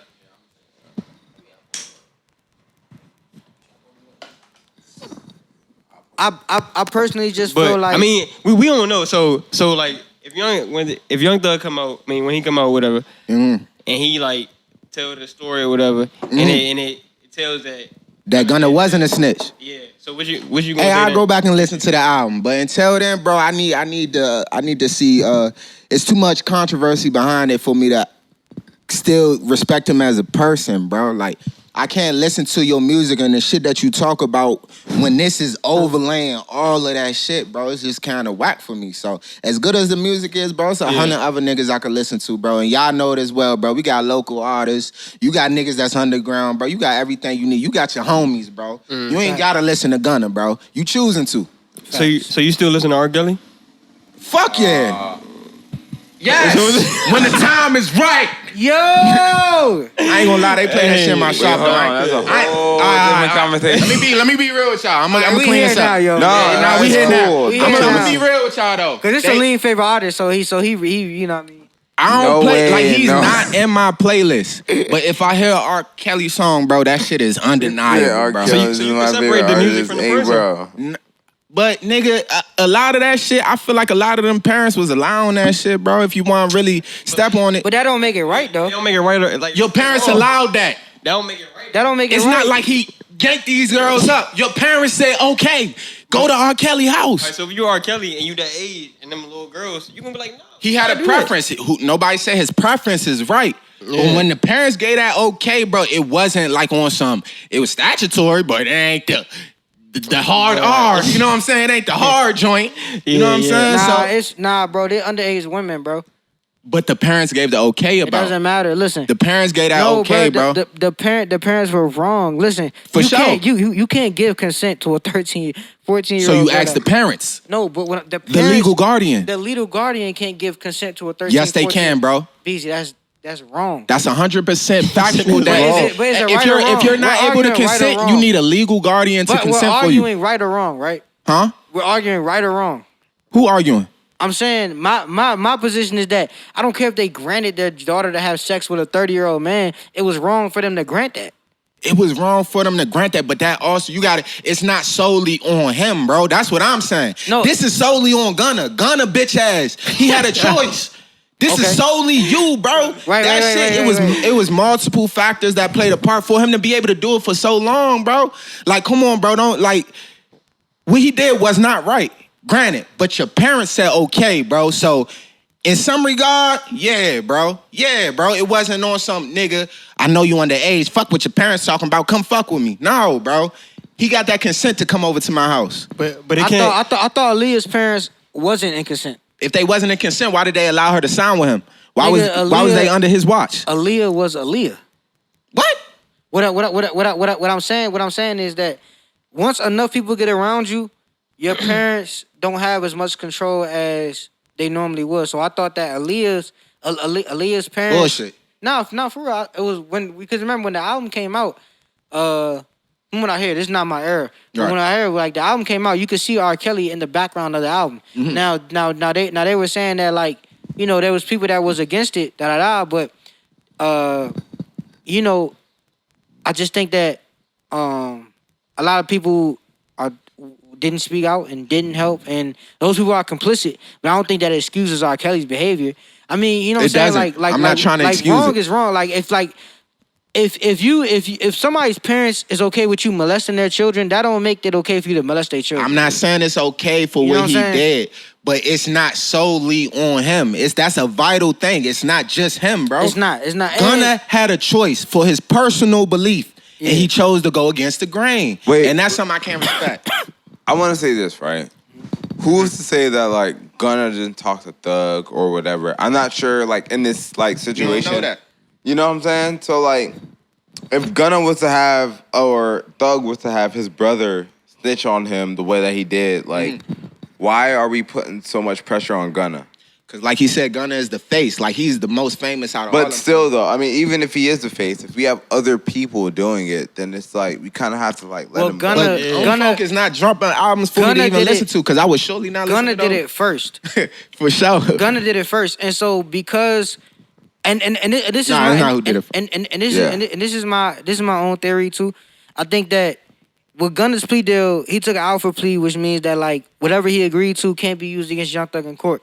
But I think that the reason we saw the video, because it's a video of him. He's Gunna. Nah, just wait. Let me get it out. Wait. I think that the reason we see the video of Gunna in court is because the lawyers worked something out to make it look bad to the rest of the people on trial. So I think that even though Gunna's plea deal says that he can't what's the word?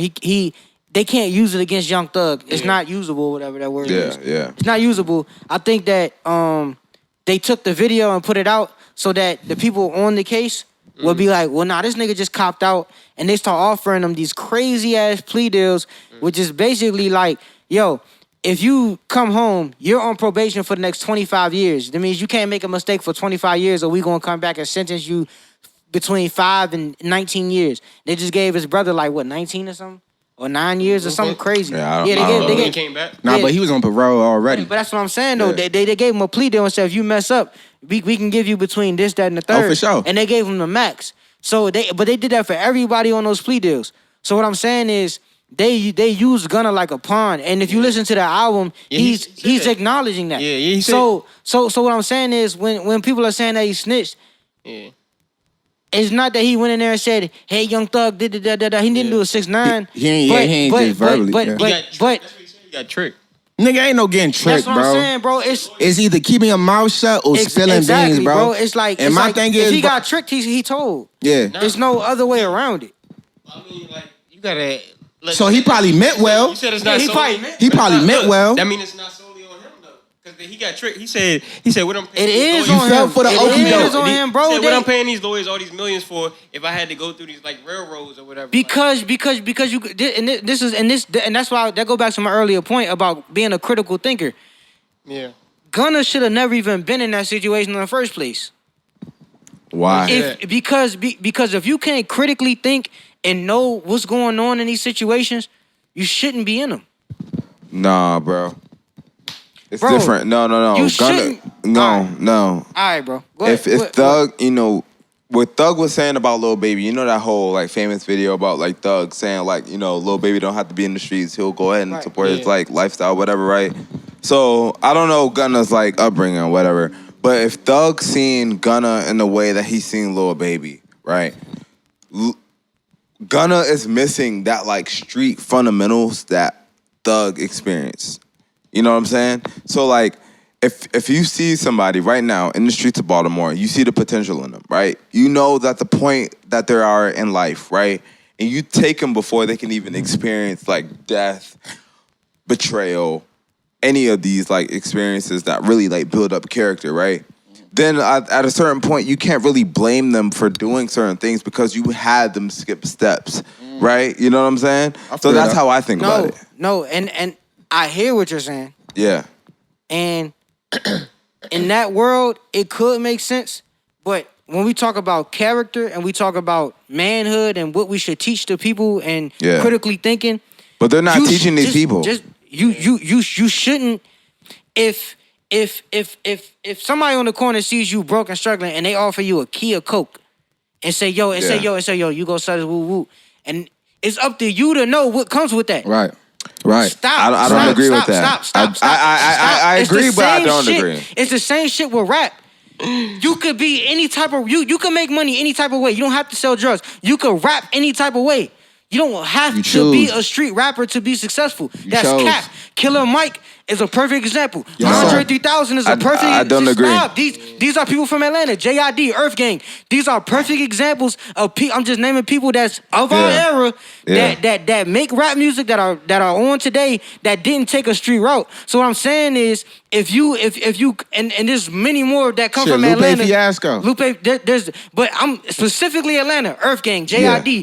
These are people that are from Atlanta that are from our era that made it doing non-street rap. Yeah. And so what I'm saying is it's on him to know, yo, I'm built like this or I can go with this. And if I take on what comes with this, then I got to be with it when it goes wrong. And I got to know that I got to be with it. And if I'm not, then I got to find another way to get to my destination. Mm-hmm. And I feel like that's where character and critical thinking is. But what happens is a lot of people in real life, outside of rap, any opportunity they given, they think it's a green go. Yeah. And they think that, yo, this is my only chance. Right. And I feel like we're seeing a case of that. Yo, I know some niggas from around the hood, ooh, they gonna put me on, they gonna do, they gonna do this, that, and the third, and I'm gonna reach this top. But they don't tell you about the other side. And that's the problem, bro. Niggas just finding out that it's not all glitz and glamour. You're not always gonna be a winner. Like, cause if like, how you gonna know if you never been there before? Like, Gunna never been there before, so he at the top, like at the top of the top. Once he dropped his album, bro, so he don't know like what's what, and then he tied in with Young Thug already, bro. So listen, bro, they already watching him. I agree, he don't know, and that's the problem. He wasn't critically thinking about. I'm about to shatter all your ideals. Okay. Go ahead.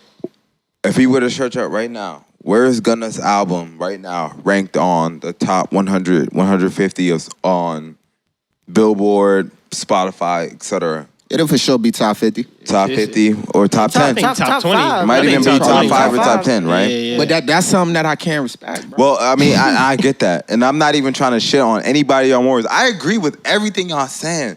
Trust me. I really feel that.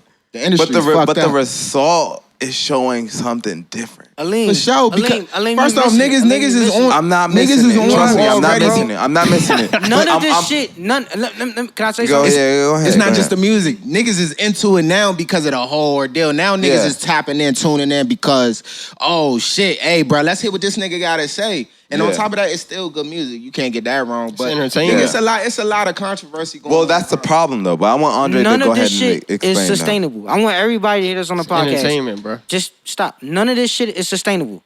Yeah. Right?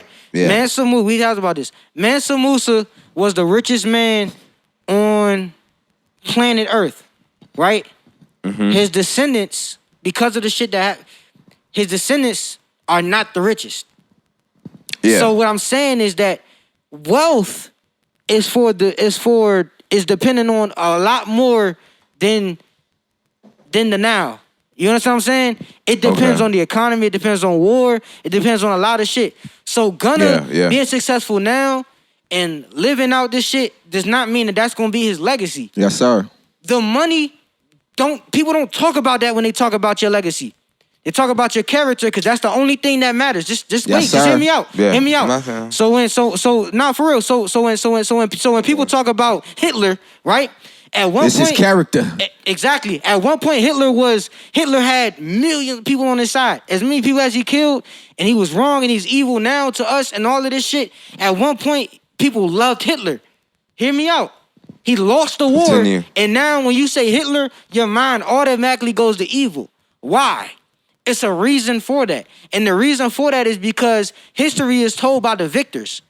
So when somebody wins and somebody tells you out, it doesn't matter about your money, doesn't matter about nothing. Just because Gunna has a #1 album now, or he has #1 album for 10 years, it doesn't tell the final story. The same shit with 6ix9ine, bro.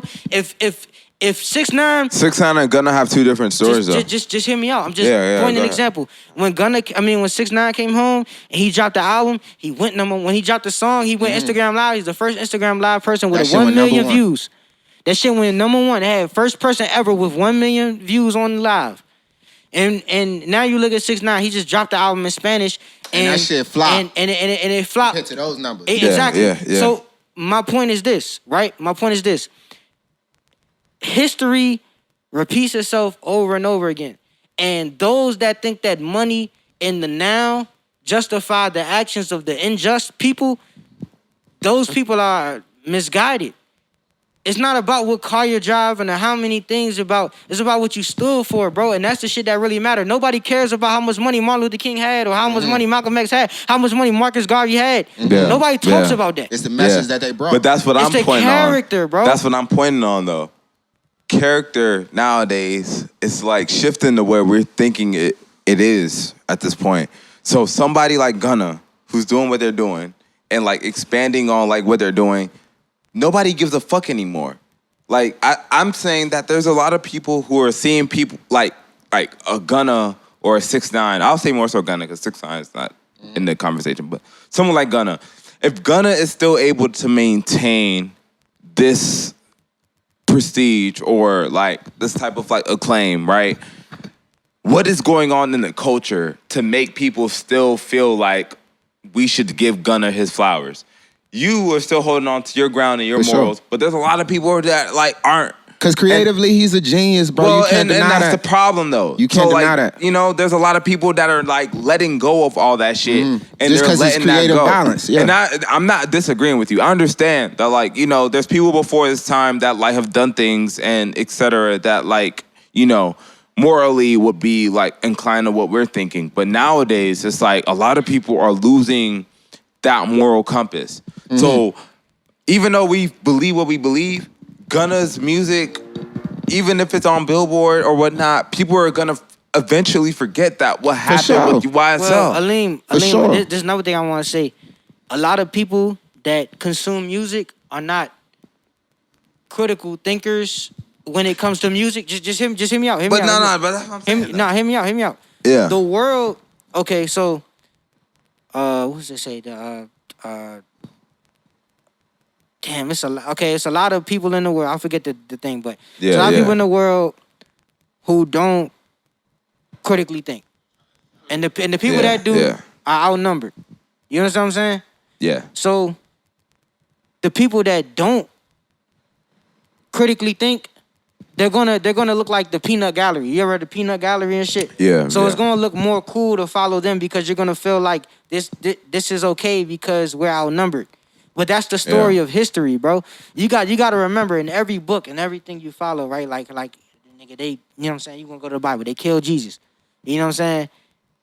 You understand what I'm saying? Peanut gallery thinking, like this is just the way of the world. It's a reason why the people that have honor and that stood tall and that stood on the good side of things, they age well and we appreciate them in history, but we don't appreciate the people that did wrong. And they kind of become like invaluable numbers, meaning that they just become a number in a history book.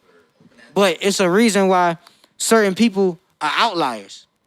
Yeah. And so what I'm saying is that a lot of people that listen to music or just consume it, they not like really listening. They're not really thinking about what they're hearing. They're hearing the beat, they're hearing the flow, they're hearing the good mixing. And they're seeing it on the front page of Apple Music or Tidal, whatever they use, Spotify. And they're like, yo, this is what's popping. They're not really listening and thinking about internalizing the music. So it's just numbers at the end of the day. Numbers that look good to advertisers. How much of that shit really touch your soul? Like you say you listen to Gunna album, right? I ain't listen to Gunna album yet. But what I'm saying is... I know what you mean, But what I'm saying yeah. is that's not your favorite artist. Your favorite artist is Earl Sweatshirt. Yeah, we can say Earl. We can say Earl. We can say Earl. You know what I'm saying? So, Yeah. so you don't... So just because you click on a Gunna album don't mean it may look good on paper, but you're not connected with a Gunna album. I listen to Gunna album. I'm not living by a Gunna album. I don't care. What's wrong with that, though? It's... Bro... What I'm saying is most of the numbers are being fudged because there's systems to make them look good. To create money, to create revenue. Yeah. And once you understand that it's a system and it's not, most people internalize it. See, people think that when you sold 1 million records, 1 million people internalize, 1 million people look at you like you're God. No. These people, that's why it's so easy to turn people against you. Because they never really cared for you to begin with. Right yeah, now. and what you're saying, so I think so Gunna could sell #1 and be a millionaire. Yeah. And all that shit. Yeah. But it ain't gonna matter because these people, if these people tomorrow, if the narrative became Young Thug is better than Gunna, they will literally forget every song on Gunna's album and listen to Thugs. And then start this revisitory history, be like, oh, Gunna was never cool when he came out. I never liked him. He was fat. He was da-da-da. And just start saying anything. And then now that's the narrative for the people that's learning about Gunna in that next world.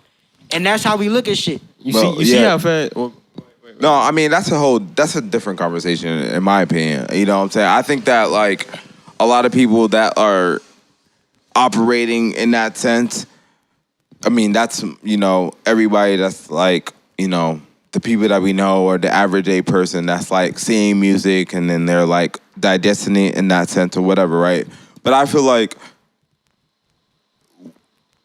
music isn't being appreciated the way that it was back in the day, right? Yes, sir. I agree. 100%. You know what I'm saying? So like we need to really like break down like, all right, cool, like why are people still gravitating to, even if they know what Gunna's going through, why are they still like, you know, moving towards his music? You know what I'm saying? Because he got that sonically pleasing. Well, that's the point, energy. though. Music has always been like that, though. And I feel like we, like, kind of like when Kendrick came around, when J. Cole came around, there was a period where, like, we appreciated music at a different sense, and then it came down again.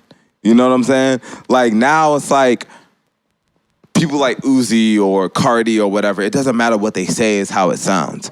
And music has always been like that though. But you know what I'm saying? But we're groomed, and this is what I've been trying to explain to everybody. We're groomed to accept certain sounds. Bro, I agree with that. Just hear me out. To some degree, I do. When we were growing up, what did a hit? You know how they say the word hit? A hit changes every. So what is a hit? Because a hit changes every 5-6 years. The sound of a hit literally changes. A sound in the 2010s is not the same sound as a hit in the 2020s. All right, let me ask you this. And that's my point. We're conditioned to believe that this sound is a hit. I feel like hits is more so universal, bro. Like it's that shit that's undeniable. Like 10 years from now, you could play this motherfucker and it's slop.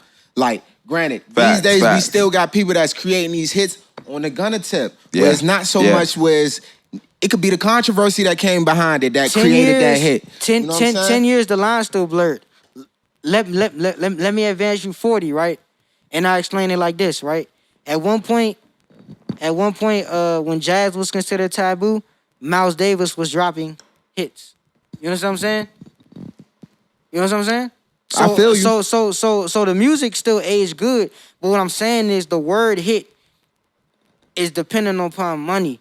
A hit is of course, it's grooming and it's money. It's like, yo, we're conditioned to believe that this sound, with this availability of technology and like even the vocals of today's hit sound different. Back then, Wu-Tang was recording on bad microphones, bad studio equipment, and their song was considered a hit, right or wrong. Yeah. Today, you're right. Today, somebody would say, "Oh, this is mixed poorly." Yeah. Because I mean, the way music has evolved. So we're conditioned. That's what I'm trying to explain to you. We're conditioned. They literally groom you from artists that they promote to believe that what you're hearing is a hit. They teach you how to vibe to it. When you go to TikTok and you see somebody dancing to it, like what's the new Gunna song? QP Ski. You see a TikTok of somebody highlighting that part of the song, and they're telling you what the fuck you talking about. Nah, for real. I don't know that song. I get where you're going though. I get where you're going. I get where you're going though. I get where you're going. Now you gotta take a shot for that shit. Nah, pass him a shot. I'll tell you. Nah, I want to make one more point. I want to make one more point, right? I want to make one more point for everybody so they can know what I'm going at. Nah, take a shot. That's fairly new. The Kapuski is new, but what I'm saying is like the Coi Leray joint when she said no more parties, da da da. And she said, no more. And she's doing the shit with her fingers. She's telling you to enjoy this part of the song. Go ahead and put me up, bro. No, it's not trolling. It's just, it's promotion. It's conditioning. It's telling you. It's telling you. But every artist do it, though. It's not that. It's just saying that, like, yo, it's like, yo, when you enjoy a movie, you don't want to think about how you got to the movie theater to enjoy the movie. Yeah. You just want to enjoy the movie. Mm-hmm. But Aleem, as a filmmaker, can tell you it's not as... He's going to look at it different, bro. He's going to be like, oh, they shot this doo-doo-doo. They did this. So, as a musician, I'm telling you, bro, when Coi Leray is doing a TikTok and she's twerking and she's showing her joint, at this part of the song, she's trying to get you to know this part in the algorithm so everybody can take this part, clip it, da-da-da, and now y'all hear the song. This is how you make a hit in today's world. Yeah. You get them to know a couple lines. Ooh. So what I'm saying is that you're conditioned to a certain sound based on previous tactics. And that's all it is, bro. Like, in the 2000s, it was hook heavy. Remember, if you was in the radio and you heard a hook, it was the hook. Yes, sir. Everybody, you know what I'm saying? They played the hooks. Yeah. And that's how you got hooked on the song. Yeah. That's why they call it a hook. You know what I mean? And now it's a line, it's a TikTok. Yeah. So what I'm saying is we're conditioned to accept whatever the new sound is. Like, I'm pretty sure with the Lil Uzi album, people may heard it and say they don't like it, right? You said you don't like it, right? But you don't like Uzi album? It's not what I was expecting. Yeah, okay. I can agree with that. In a month, I didn't really do it. But in a month, you're going to hear a TikTok of whatever song they promoting, and and everybody's going to be conditioned to hear it, and it's promotion.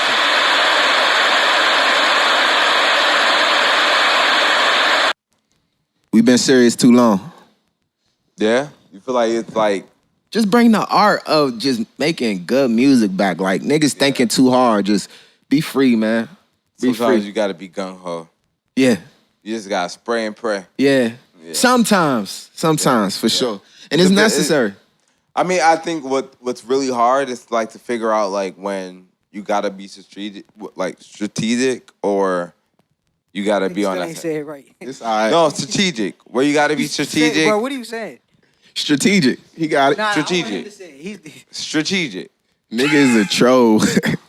All right, go ahead, man. Yeah. Sometimes there's times you gotta be strategic, and there's times where you just have to just like let it go and just like, you know, spray and pray, you know? For sure. But like, I don't think there's ever a real formula on It's like never. doing whatever you think you may need to do. No right or wrong. One thing I could say is consistency.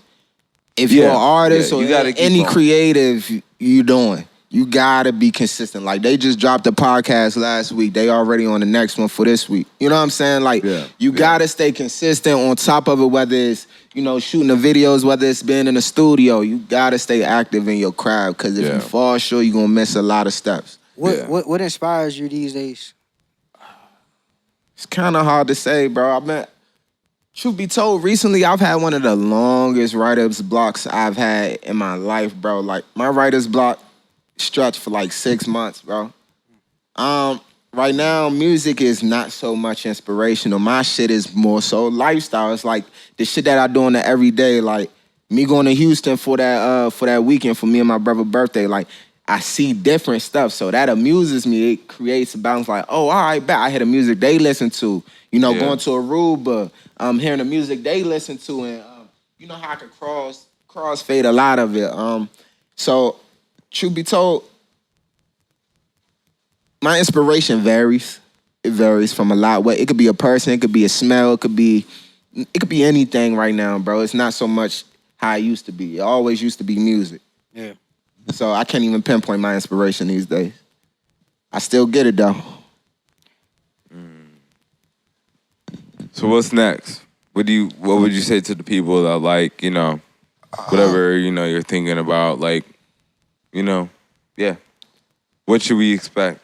Shit, what's next? We on the same shit, man. It's always love over here. So next, I would say creating more revenue from it, creating more of a drawing in more people. Maybe I think that's what's next for us. Because at first we stayed close to us. You know what I'm saying? Now is getting the message out. You know what I'm saying? Yeah. Showing a vision to other states, people who might not know what Maryland is or PG is. It's time to, you know, broaden your horizons and step out the box. For sure. I know that you lost somebody close to you. How do you feel like that has affected your artistry? Truth be told, I think my writer's block started when that happened. That situation happened when I lost my pops and shit. Rest in peace to your pops. Yeah, long live Tony, R.I.P. Savoy. Yeah, appreciate y'all. Yeah. But yeah, truth be told, it's kind of, I think that's what it's been, bro. Like, I don't know, I ain't had that sense of wholesomeness, because I never really lost shit too close to me, you know what I mean, in the vicinity. But when that shit hit me, bro, it's like, I ain't even know where to start. Like, I was trying to get back to writing music. The first thing I tried to do was write a song about him, and I just couldn't get it all out. You know what I'm saying? It just wouldn't come out accordingly. So I just had to sit back, relax, pace it. I still haven't gotten out that feeling yet. You know, it's a lot of shit I got harboring up that I got to tap into. But, you know, in due time, I ain't going to force that shit. It's going to come when the time is right. And when the right beat presents itself. Because right now, it's a lot of the same shit going on, bro. And that shit is so uninspiring, bro. Like, I'm speaking for New York. A lot of that drill shit is cool. To each his own. It's cool, but bro, it's other shit we could tap into, bro. Everything should not be drill, bro. We gotta step out this box, bro.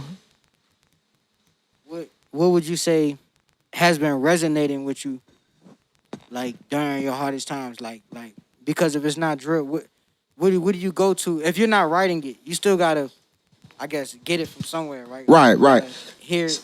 Truth be told, recently MACH, HOMMY and the whole Griselda clan, like I'm heavy on Westside Gun right now. I play a lot of Westside Gun. I played a lot of Conway, The Machine. You know what I'm saying? These are just people because they rapping in style that we for sure heard of it, but right now you don't see too much of it. So now it's giving you ways to, you know, put your remix your words and use them in certain ways. You know, just play with it, use them differently. Like, so right now I'm just focusing on a lot of the wordplays that I could fuck with. So right now I'm working on my wordplay. Yeah. Loving it, though. Shout out Westside Gunna and the whole Griselda. They doing their thing. For sure. And you too, bro. Real shit. You too, bro. I still play your old shit. Spirits is crazy, bro. Like, shit like that. But, you know what I mean? It gotta resonate, though. It gotta resonate right now. Have you changed anything lifestyle-wise, like, since your last project, City of Champagne? Have you changed? I haven't been getting out as much. I haven't been going out for the recreational purposes. I feel like it's a lot more work that needs to be done, so I shouldn't be outside playing around with these people who show fake love and, you know what I'm saying, hitting up these little parties with DJs you think is your peoples, and these niggas is not willing to spin your tracks, nigga. I'm trying to work, I'm trying to connect, I'm trying to build, I'm trying to meet people. But niggas is so for self, bro, so I just been staying close to mine and also staying close to the roots, because the roots is very important to me. Like, even with you pulling up, bro, that shifted a whole energy. Like, you don't even know. Like, you coming out there for a day, bro. It just was able, like, all right, bet. Now it's time to get back to work. Bro, I started writing that night. That's when my whole writer's block left, bro. It's like, nigga, the second you came up there, bro, I don't know what it was. I can't pinpoint what it was. It might have been that MACH HOMMY shit. But, nigga, I started writing that night. I started recording that night. Like, nigga, even me and you made a little song. You know what I'm saying? Like, that just got it. All right, bet. We back in the groove now. You know what I'm saying? Yeah. So, you know, I just be needing a jump start sometimes. Do you... I remember growing up, you had friends you was rapping with, but not many of your friends rap now. Yes, sir. You feel like that plays a part in it? Having to, like, rap alone and or being, like, the only rapper, you know what I'm saying? That stuck with it. Type shit. In that regard, yeah, I used to be able to be in a studio with mad people, but these days, bro, it's better being in there by myself and then giving it a space where people could listen to it. You know what I'm saying? I got to record by myself right now, so I don't need too much energy because that's different perspectives in the mind and all that. I don't want you clouding my judgment, none of that. I just need to work out, boom, bang out, and then let you hear it. And if you like it, cool. If you don't, I adjust. But right now, I'm just me right now. I'm just trying to focus up. Yeah. I don't need too many of the outside shit going on. Yeah. Real shit. Yes, sir. Real shit. Let's go. We got Champagne BEEZY up in here. Yes. Without the I don't know what the fuck these niggas got going on calling me breezy. That shit is type cheesy, my nigga. Do I look like I jump off wall to wall and shit, nigga? No, I am not no Chris Breezy, bro. For real. It's BEEZY without the R. We got ladies. Yeah, ladies. Yeah, that was a little saying that I had back in high school, man. I didn't know it stuck that heavy, but I don't know. It's just something I seen on a movie, man. It was just something. I've been a ladies, man. Wait, Liljohn, you was there that night at MGM, right? Oh, yeah. It was me, you, BEEZY. We was there at 6 in the morning, bro, like for no reason. Yeah. Y'all ain't get no cheeks. Wait, so it was all of us, right? It was me, you, BEEZY, Giovanni. Eric, all of us. Oh, you talking about when we went to MGM? Yeah. And was that it, bro? Yeah, that was a hell of a time, though. I ain't gonna lie. We was there for the longest time. Yeah, we was bullshit. We had bullshit. BEEZY. Yeah, we ain't gonna say we're too not much. gonna get into it. Yeah, we ain't gonna do that. I'm gonna say this. You have a lot of like Basquiat like tattoos on you though. Yes, sir. And that's like one of the things that I kind of want to expand it on before we get up out of here. So like, what are the the tattoos that you have of like Basquiat, and why did you get them? I'm kind of curious on like knowing like Okay, so what made you want to get them? For Basquiat, I feel like when I moved to New York, I ain't know too much about Basquiat, but when I got there, bro, it was just so much love that they show him. It just made me want to dive into who he was. Yeah. You know what I'm saying? He was one of the first to create that exoskeleton type vibe, you know what I'm saying, to where his artistry, it wasn't like no other. It was just something that was undeniable, and I love how he wasn't afraid to push the boundary. Yeah, you know what I'm for saying? sure, like, for sure. And he wasn't afraid of who he was, you know what I'm saying, after all he been through. So it's like, you know what, that shows resilience. I need to get resilience 100%. Tatted on me, but soon come. But in the meantime, I just appreciate someone who didn't allow, the worldly things to compromise what they had going on. Yeah. The one thing I like to say to people, like, I'm not gonna say this, I'll probably say this in a later episode, but would you be friends with, like, do you think you would be friends with Basquiat? Oh, If you- for like, if sure. you- yeah. Yeah, no judgment to nobody. Like you are. I who think you I are. think Andy. I think of Basquiat as like my homie Andy. Okay. Like Andy, I feel like White boy Andy. yeah. Shout out I Andy. feel like I'll be cool with him, but I probably wouldn't be as close. Like Right. we'll be close. Like you'll know, bro. Like, yeah, I know. Yeah, what's bro. good, bro? I mean, like Andy, I'm close with Andy, but like Andy still has his time where he wants to like do things on his own. Mm-hmm. You know what I'm saying? And I don't even think Basquiat would be on the type of time where like Where he's just, outgoing. Like, Yeah, he's more so I feel like him introvert. being in New York, since there's so many like creative people in that like space or whatnot, like it was no choice but for him to be around people. Yeah. You know what I'm saying? Yeah. But like, He ain't care for that shit. I don't think he really. I feel you on know that. what I'm saying? I feel you on Like, that. Why did Basquiat destroy his pictures? why did he what? Why did he destroy his pictures? Destroy his pictures? You know why? Or you asking I'm genuinely? asking genuinely. I really don't know why. I just know he did it. I mean, like all the pictures. Like I don't know. I mean, No.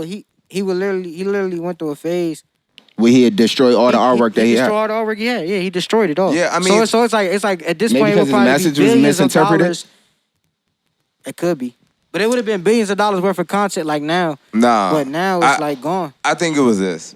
I was recently, like literally, like 3 or 4 days ago. I was listening to this Basquiat like documentary, and he was trying to be famous for real. You know, he was in grunge bands, he was in punk bands. You know what I'm saying? Like he was making art and all this stuff. So he was doing things that was gonna like. He was trying to Put see him in what position. could stick. Mhm. You know what I'm saying? It wasn't like, oh, I'm gonna be a painter and I'm gonna be a famous painter. Like he was happened to trying paint, shit. You know what I'm saying? Yeah. And it happened. You know, so like a lot of people that were close to him would tell you that like he was trying to do whatever he could do to be make it famous, find his way. You know what Yeah. I'm saying? So And I can don't- see that because he was even in a movie. He had a movie. Yeah, he has a movie too. Yeah. You know, When did he die? he died at 27. I think he died in like 1998 or 1997. One So of fairly recent, like as far as Yeah, You would say yeah. the year he- before, like he- after we was born. as long as we've been alive, he been dead. Yeah. And that's why like him and Kurt Cobain, you know, like people look at the 27 Club. They say like, you know, they want to like die at that age and like kind of have that like, you know, That legacy. yeah, or- but. you gotta put that work in. I behind mean, that. but now it's not just the work, and this is what we were going to earlier. So I feel like the work isn't appreciated the way that it was at one point. So a Uzi or a CARTI or any other artist that we may respect right now, like what Basquiat, Warhol, Keith Haring, all of these artists died at a young age. If we won't be able to appreciate what they did the same level that they did. Mm-hmm. And I don't know why that's the reason. I see what you're saying, but I don't think Playboy, Cardi, Uzi, and them are the right examples. I would say the artists that are more like that are the Cos, the MACH hommies, I feel you, bro. the West Sides. Yeah. Those artists that are underappreciated now, Yeah. the Rock Marcianos, that are really making like high quality albums, art pieces, like Lupe Fiasco, like Yeah. certain projects that are being created in a certain way. I feel like when they die, those are the ones that people are gonna be like, how did people not get it at that point? Mm-hmm. I don't think that's gonna happen. I want it to. Don't get me wrong. No, a lot of them still go overlooked for I sure. want it to I don't bad. think so. I don't think so, bro. Because I know it It will. will. It Because- will. No, It no, will. It will. Because you gotta think, I ain't rap gonna is go into only 50. It just turned 50 this year. Hip hop is only 50 years old, bro. We haven't even allowed our legends to die yet, bro. Think about that. You haven't seen anybody die yet of Yeah. like Yeah. That's- of yeah. a full lifespan. I kind of get with that. You Michael understand what I'm Jackson. saying? No, but he not hip hop. Oh yeah, you right. Yeah. You know what I'm saying? Hip hop only 50, bro. Yeah. Rakim still MF here. Doom. Okay, but what I'm saying is, I'm talking about the whole conglomerate gone. Not just MF Doom, but imagine MF Doom and all his peers are gone. That sound has now died from hip hop. Once the last of the Mohicans go away, people start to appreciate more and dig more. It's the same thing with certain genres of music, like you could even say jazz, right? Like, of course, there's still jazz coming out. You got Terrence Martin, you got Kamasi Washington, all these great artists Yeah. that I still support. But I'm saying the Miles Davises and them, at the time, they may not be all the way like. They may be, oh, this is taboo, this is that, and third. Because it's not scat jazz, not that. But now when you go back and dig into it, you're going to find the Coltrane's. You're going to find, you know what I'm saying? Well. Because all of them are gone now. Mm-hmm. So all you have is the work. So what I'm saying is, once the numbers are removed and all that shit is removed, and 300-400 years from now, they come down and look at, yo, this person was, they not caring about what was considered a hit. They're not caring about what the numbers said. They caring about what they're hearing and what's resonating. That's the way I think hip hop's gonna evolve. Mm-hmm. That's just my opinion. I think it's probably gonna be like split amongst the middle. Like there's gonna be a group of people that feel that way, and there's gonna be a group that doesn't care. And it sucks. You know what I'm saying? Like I want people to care about the people, the predecessors that before any of these artists that like were to put things together. But unfortunately, I don't see people caring enough. You know, and that's why people. You don't think people never gonna care about what was being said? No. From hip hop at this point? Yeah. You think they always just gonna care about numbers? Well, it's not like it's not about the numbers. Like you gotta think about it, right? I just think people just be in a moment, bro. It ain't so much of what's going on or how it's gonna play out. Which is cool to a certain extent. I mean, it's cool, but it's not cool because it's sad in the long run. You know what I'm saying? It's cool in the moment. You know what I'm saying? Yeah, like, it should be so surface. But how can you say that and appreciate a Van Gogh? Well, the thing is, Van Gogh don't know he Van Gogh. Van Gogh, come on, bro. You know what I'm saying? That's where, you know, the episode with our mom, we were talking about how it's like you know, mass hysteria, right? Where like, if somebody today, like if Elon Musk was to say today on Twitter, like, oh, this is like the greatest artist for all time, nobody heard of him. We may not care about him, but there's gonna be 100 people that might be like, oh snap, like Elon Musk like co-signed this person. Like now his artwork gonna go from like $100 to like 10,000 at this point because somebody co-signed him. So it really just depends on co-sign. And that's the same thing that happened with Basquiat. Basquiat had like 2 art collectors that collected his art, that appreciate his art. And that's I would say, I'm not gonna say the only reason, but the main reason why those 2 art collectors that collected Basquiat's art and Andy Warhol were the only reason why Basquiat is even famous to this day. Yeah. Like, let's keep it a buck. No, because... No. You might think the art itself is provocative, but it's not. It's the people that endorse people that put him in the light. I'm not disagreeing, but what I'm saying is that if that's solely, you're making it sound that's solely the reason. It's not because, what was the artist on Kendrick album? On the Heart Part 2, Snow. It was something Snow. Did the artist name the same Snow? No. It was on the intro of the Heart Part 2. He said, it's just music. I just can't live without. He's a photographer. Damn, I forget his name, bro. But it's not Michel Duchamp, right? No. He's a white dude. I mean, Michel Duchamp is a white dude. Oh, but now he had a white name. Yeah. That name. Duchamp is a white name. But go ahead. The way you saying it sound Italian. Yeah, no, it is. But yeah, go ahead. But yeah. But now, Michel Duchamp, yeah. But now, yeah. his anyway, you know what I'm saying? He had a lot of cosigns too. Like it's a lot of people that got cosigns. Yeah. I don't think cosigns necessarily mean that you resonate. And what I mean by that is like we see a lot of people with cosigns. Yeah. A lot of them, all of them, don't stand the test of time. And that's what I'm saying. It's like, especially with nowadays, you gotta be able to read it. Like, bro, a lot of this shit is based on numbers and clicks, so they can get ad dollars. It has nothing to do with resonating. So, like, somebody like a. Who you talking about? I'm looking at it right now. No. It's on the Heart Part 2. You gotta go to. Oh, his name was Dash Snow, and it just came back to me. Dash Snow. Yeah. So Dash Snow was on the Heart Part 2. Dash Wait, Snow. he had the whole like art is bro. like this, and he was talking about like smoking Marlboro Reds and stuff. Exactly. Yeah, okay. I just can't get through it without music. His name was Dash Snow. And I said Snow, but I just couldn't think of the first name. Yeah. I know who you're talking anyway, about. yeah, bro, like he had cosign shit. What I'm saying is that I think that Basquiat gets to a certain point because of the uniqueness and it was about what was going on at those times and it resonated. The cosigns help. But what I'm saying is they don't sustain you. What sustains you is your craft, for sure. Your craft, is your body of work, is your greatness. So some shit that's popular now, that's being co-signed by everybody, may not, like, for instance, right? The Baby, right? The Baby had the craziest run. You couldn't go nowhere without hearing the Baby. Everybody wanted to rap like the Baby, sound like the Baby. They wanted to use those little beats. They wanted to come in on the first bar. Didn't even let the beat drop. Just straight to it. Da-da-da-da. Now people don't do that no more. They letting the beat build. They doing a different style of music because he stopped getting those cosigns. So was it really sustainable just because it was number one? And that just goes to prove, that just proves what my point is that if they can give it to you, they can take it away from you. At this point of time, they've conditioned fans to do this.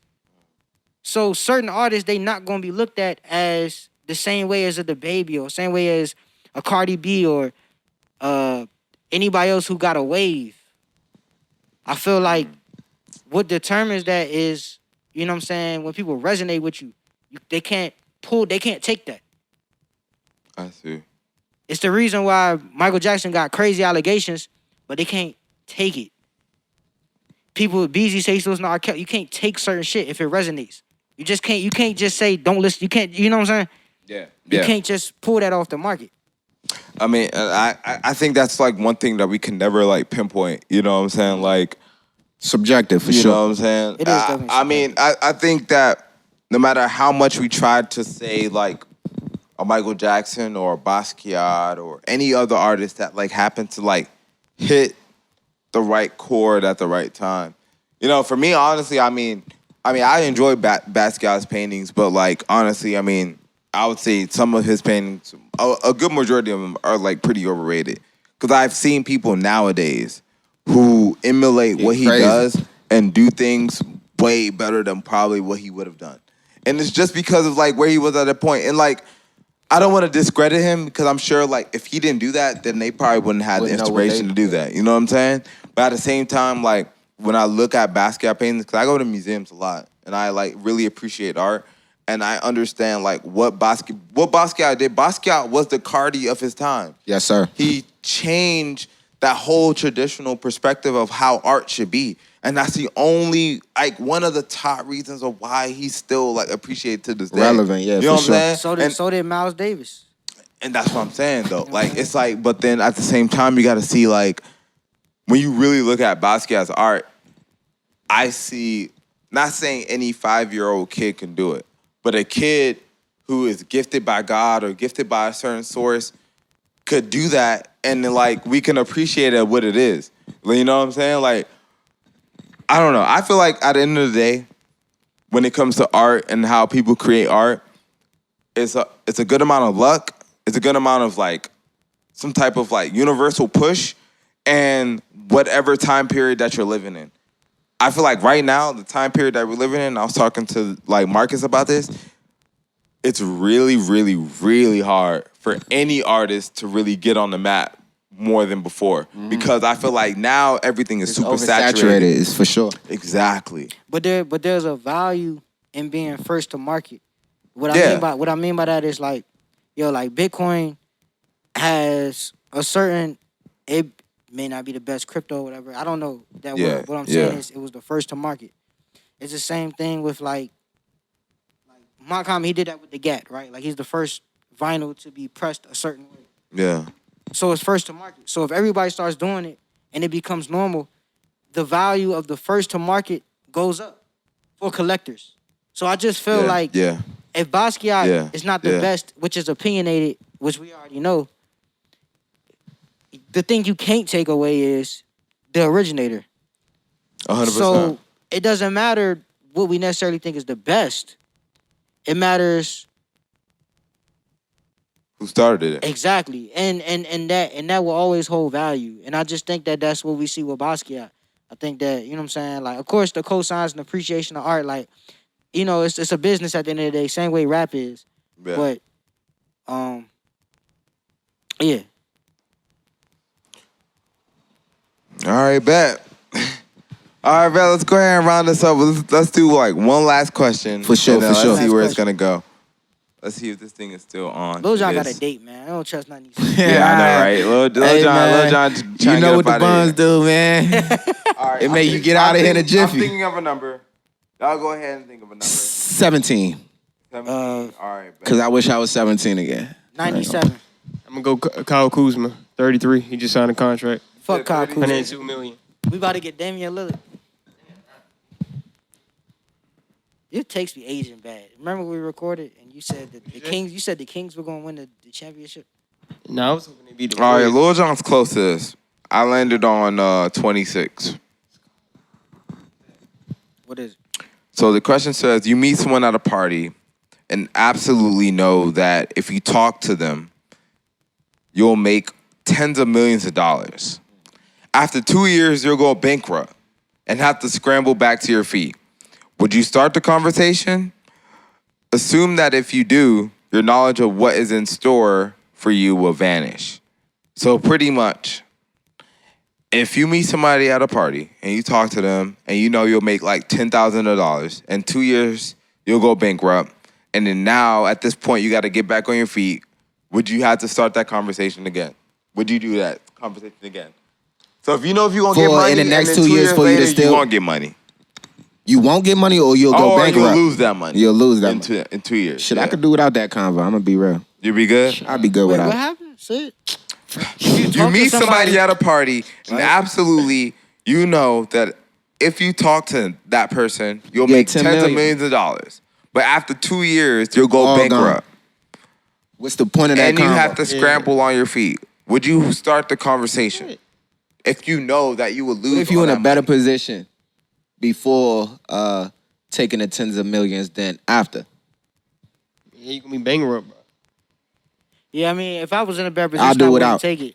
But if we in position we in now, you telling me you wouldn't take that? Tens of millions, if I know for sure I'm going to be broke in 2 years and I'm going to have to scramble, I'm in a good position. I'll stick to this one and try to elevate this one. Yeah. I feel like I think we're thinking on the same type of time. Yeah, we all. I'll take that bread And because. Go ahead. when I was gonna say, I think, can you make connections while you have the 2 million? and I then mean, it come doesn't say back that from you it? can't. It doesn't say that you It can't. just speaks of you going I mean, but bankrupt, no matter losing if you all do of that bread. no matter if you do make connections, you'll go bankrupt. So I think the matter is, it's like, no matter what you do, let's say if we do make the connections or whatnot, right?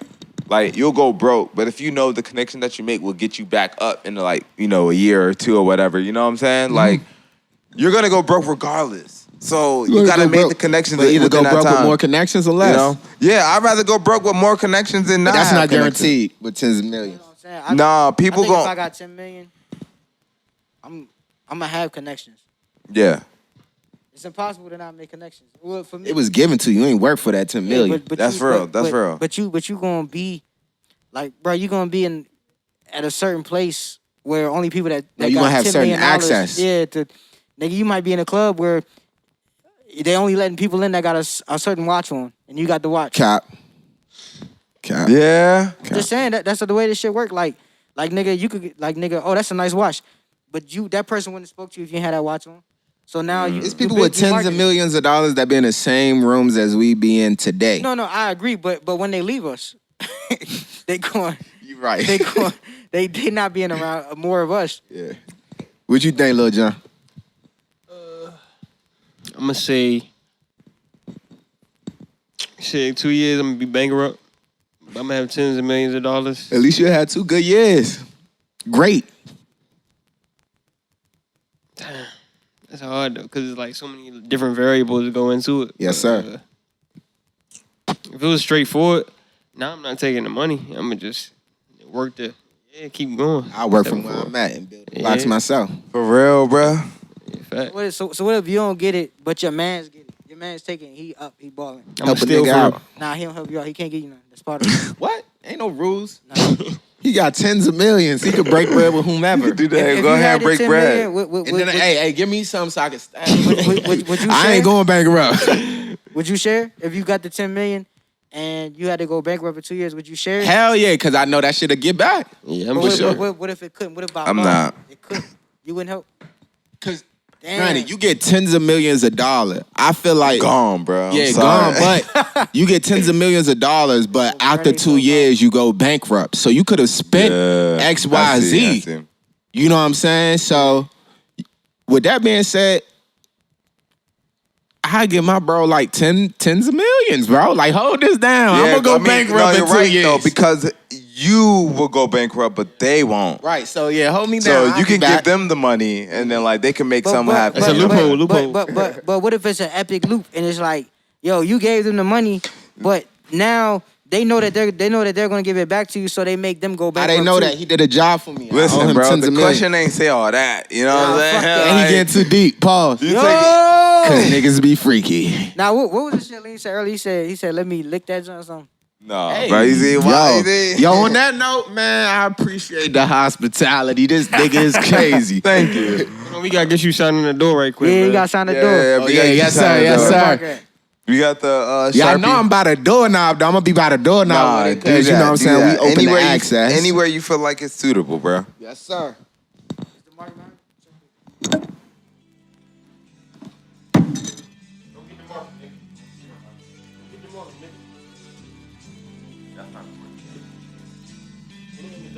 It might.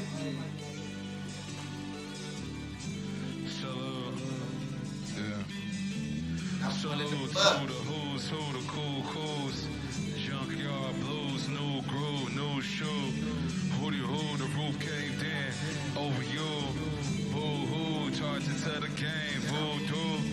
Killing in the name of a set aside crew. Set aside two with a spike value.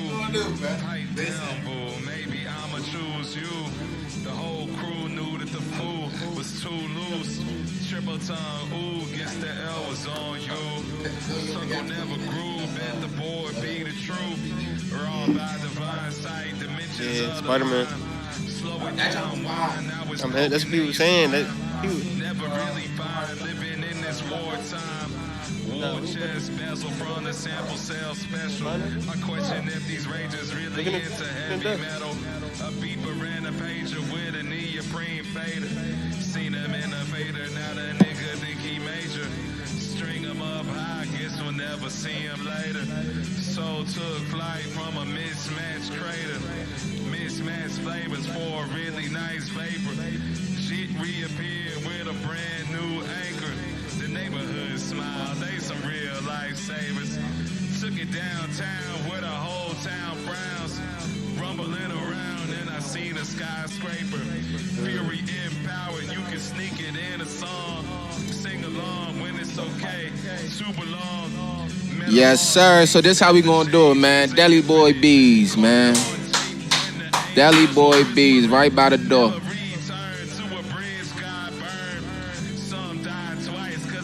Deli Boy BEEZH. Yes, sir. Yeah, and before you head out, what's the next thing that we should expect from you? Like, what's going on Always with love. Champagne BEEZY? Huh?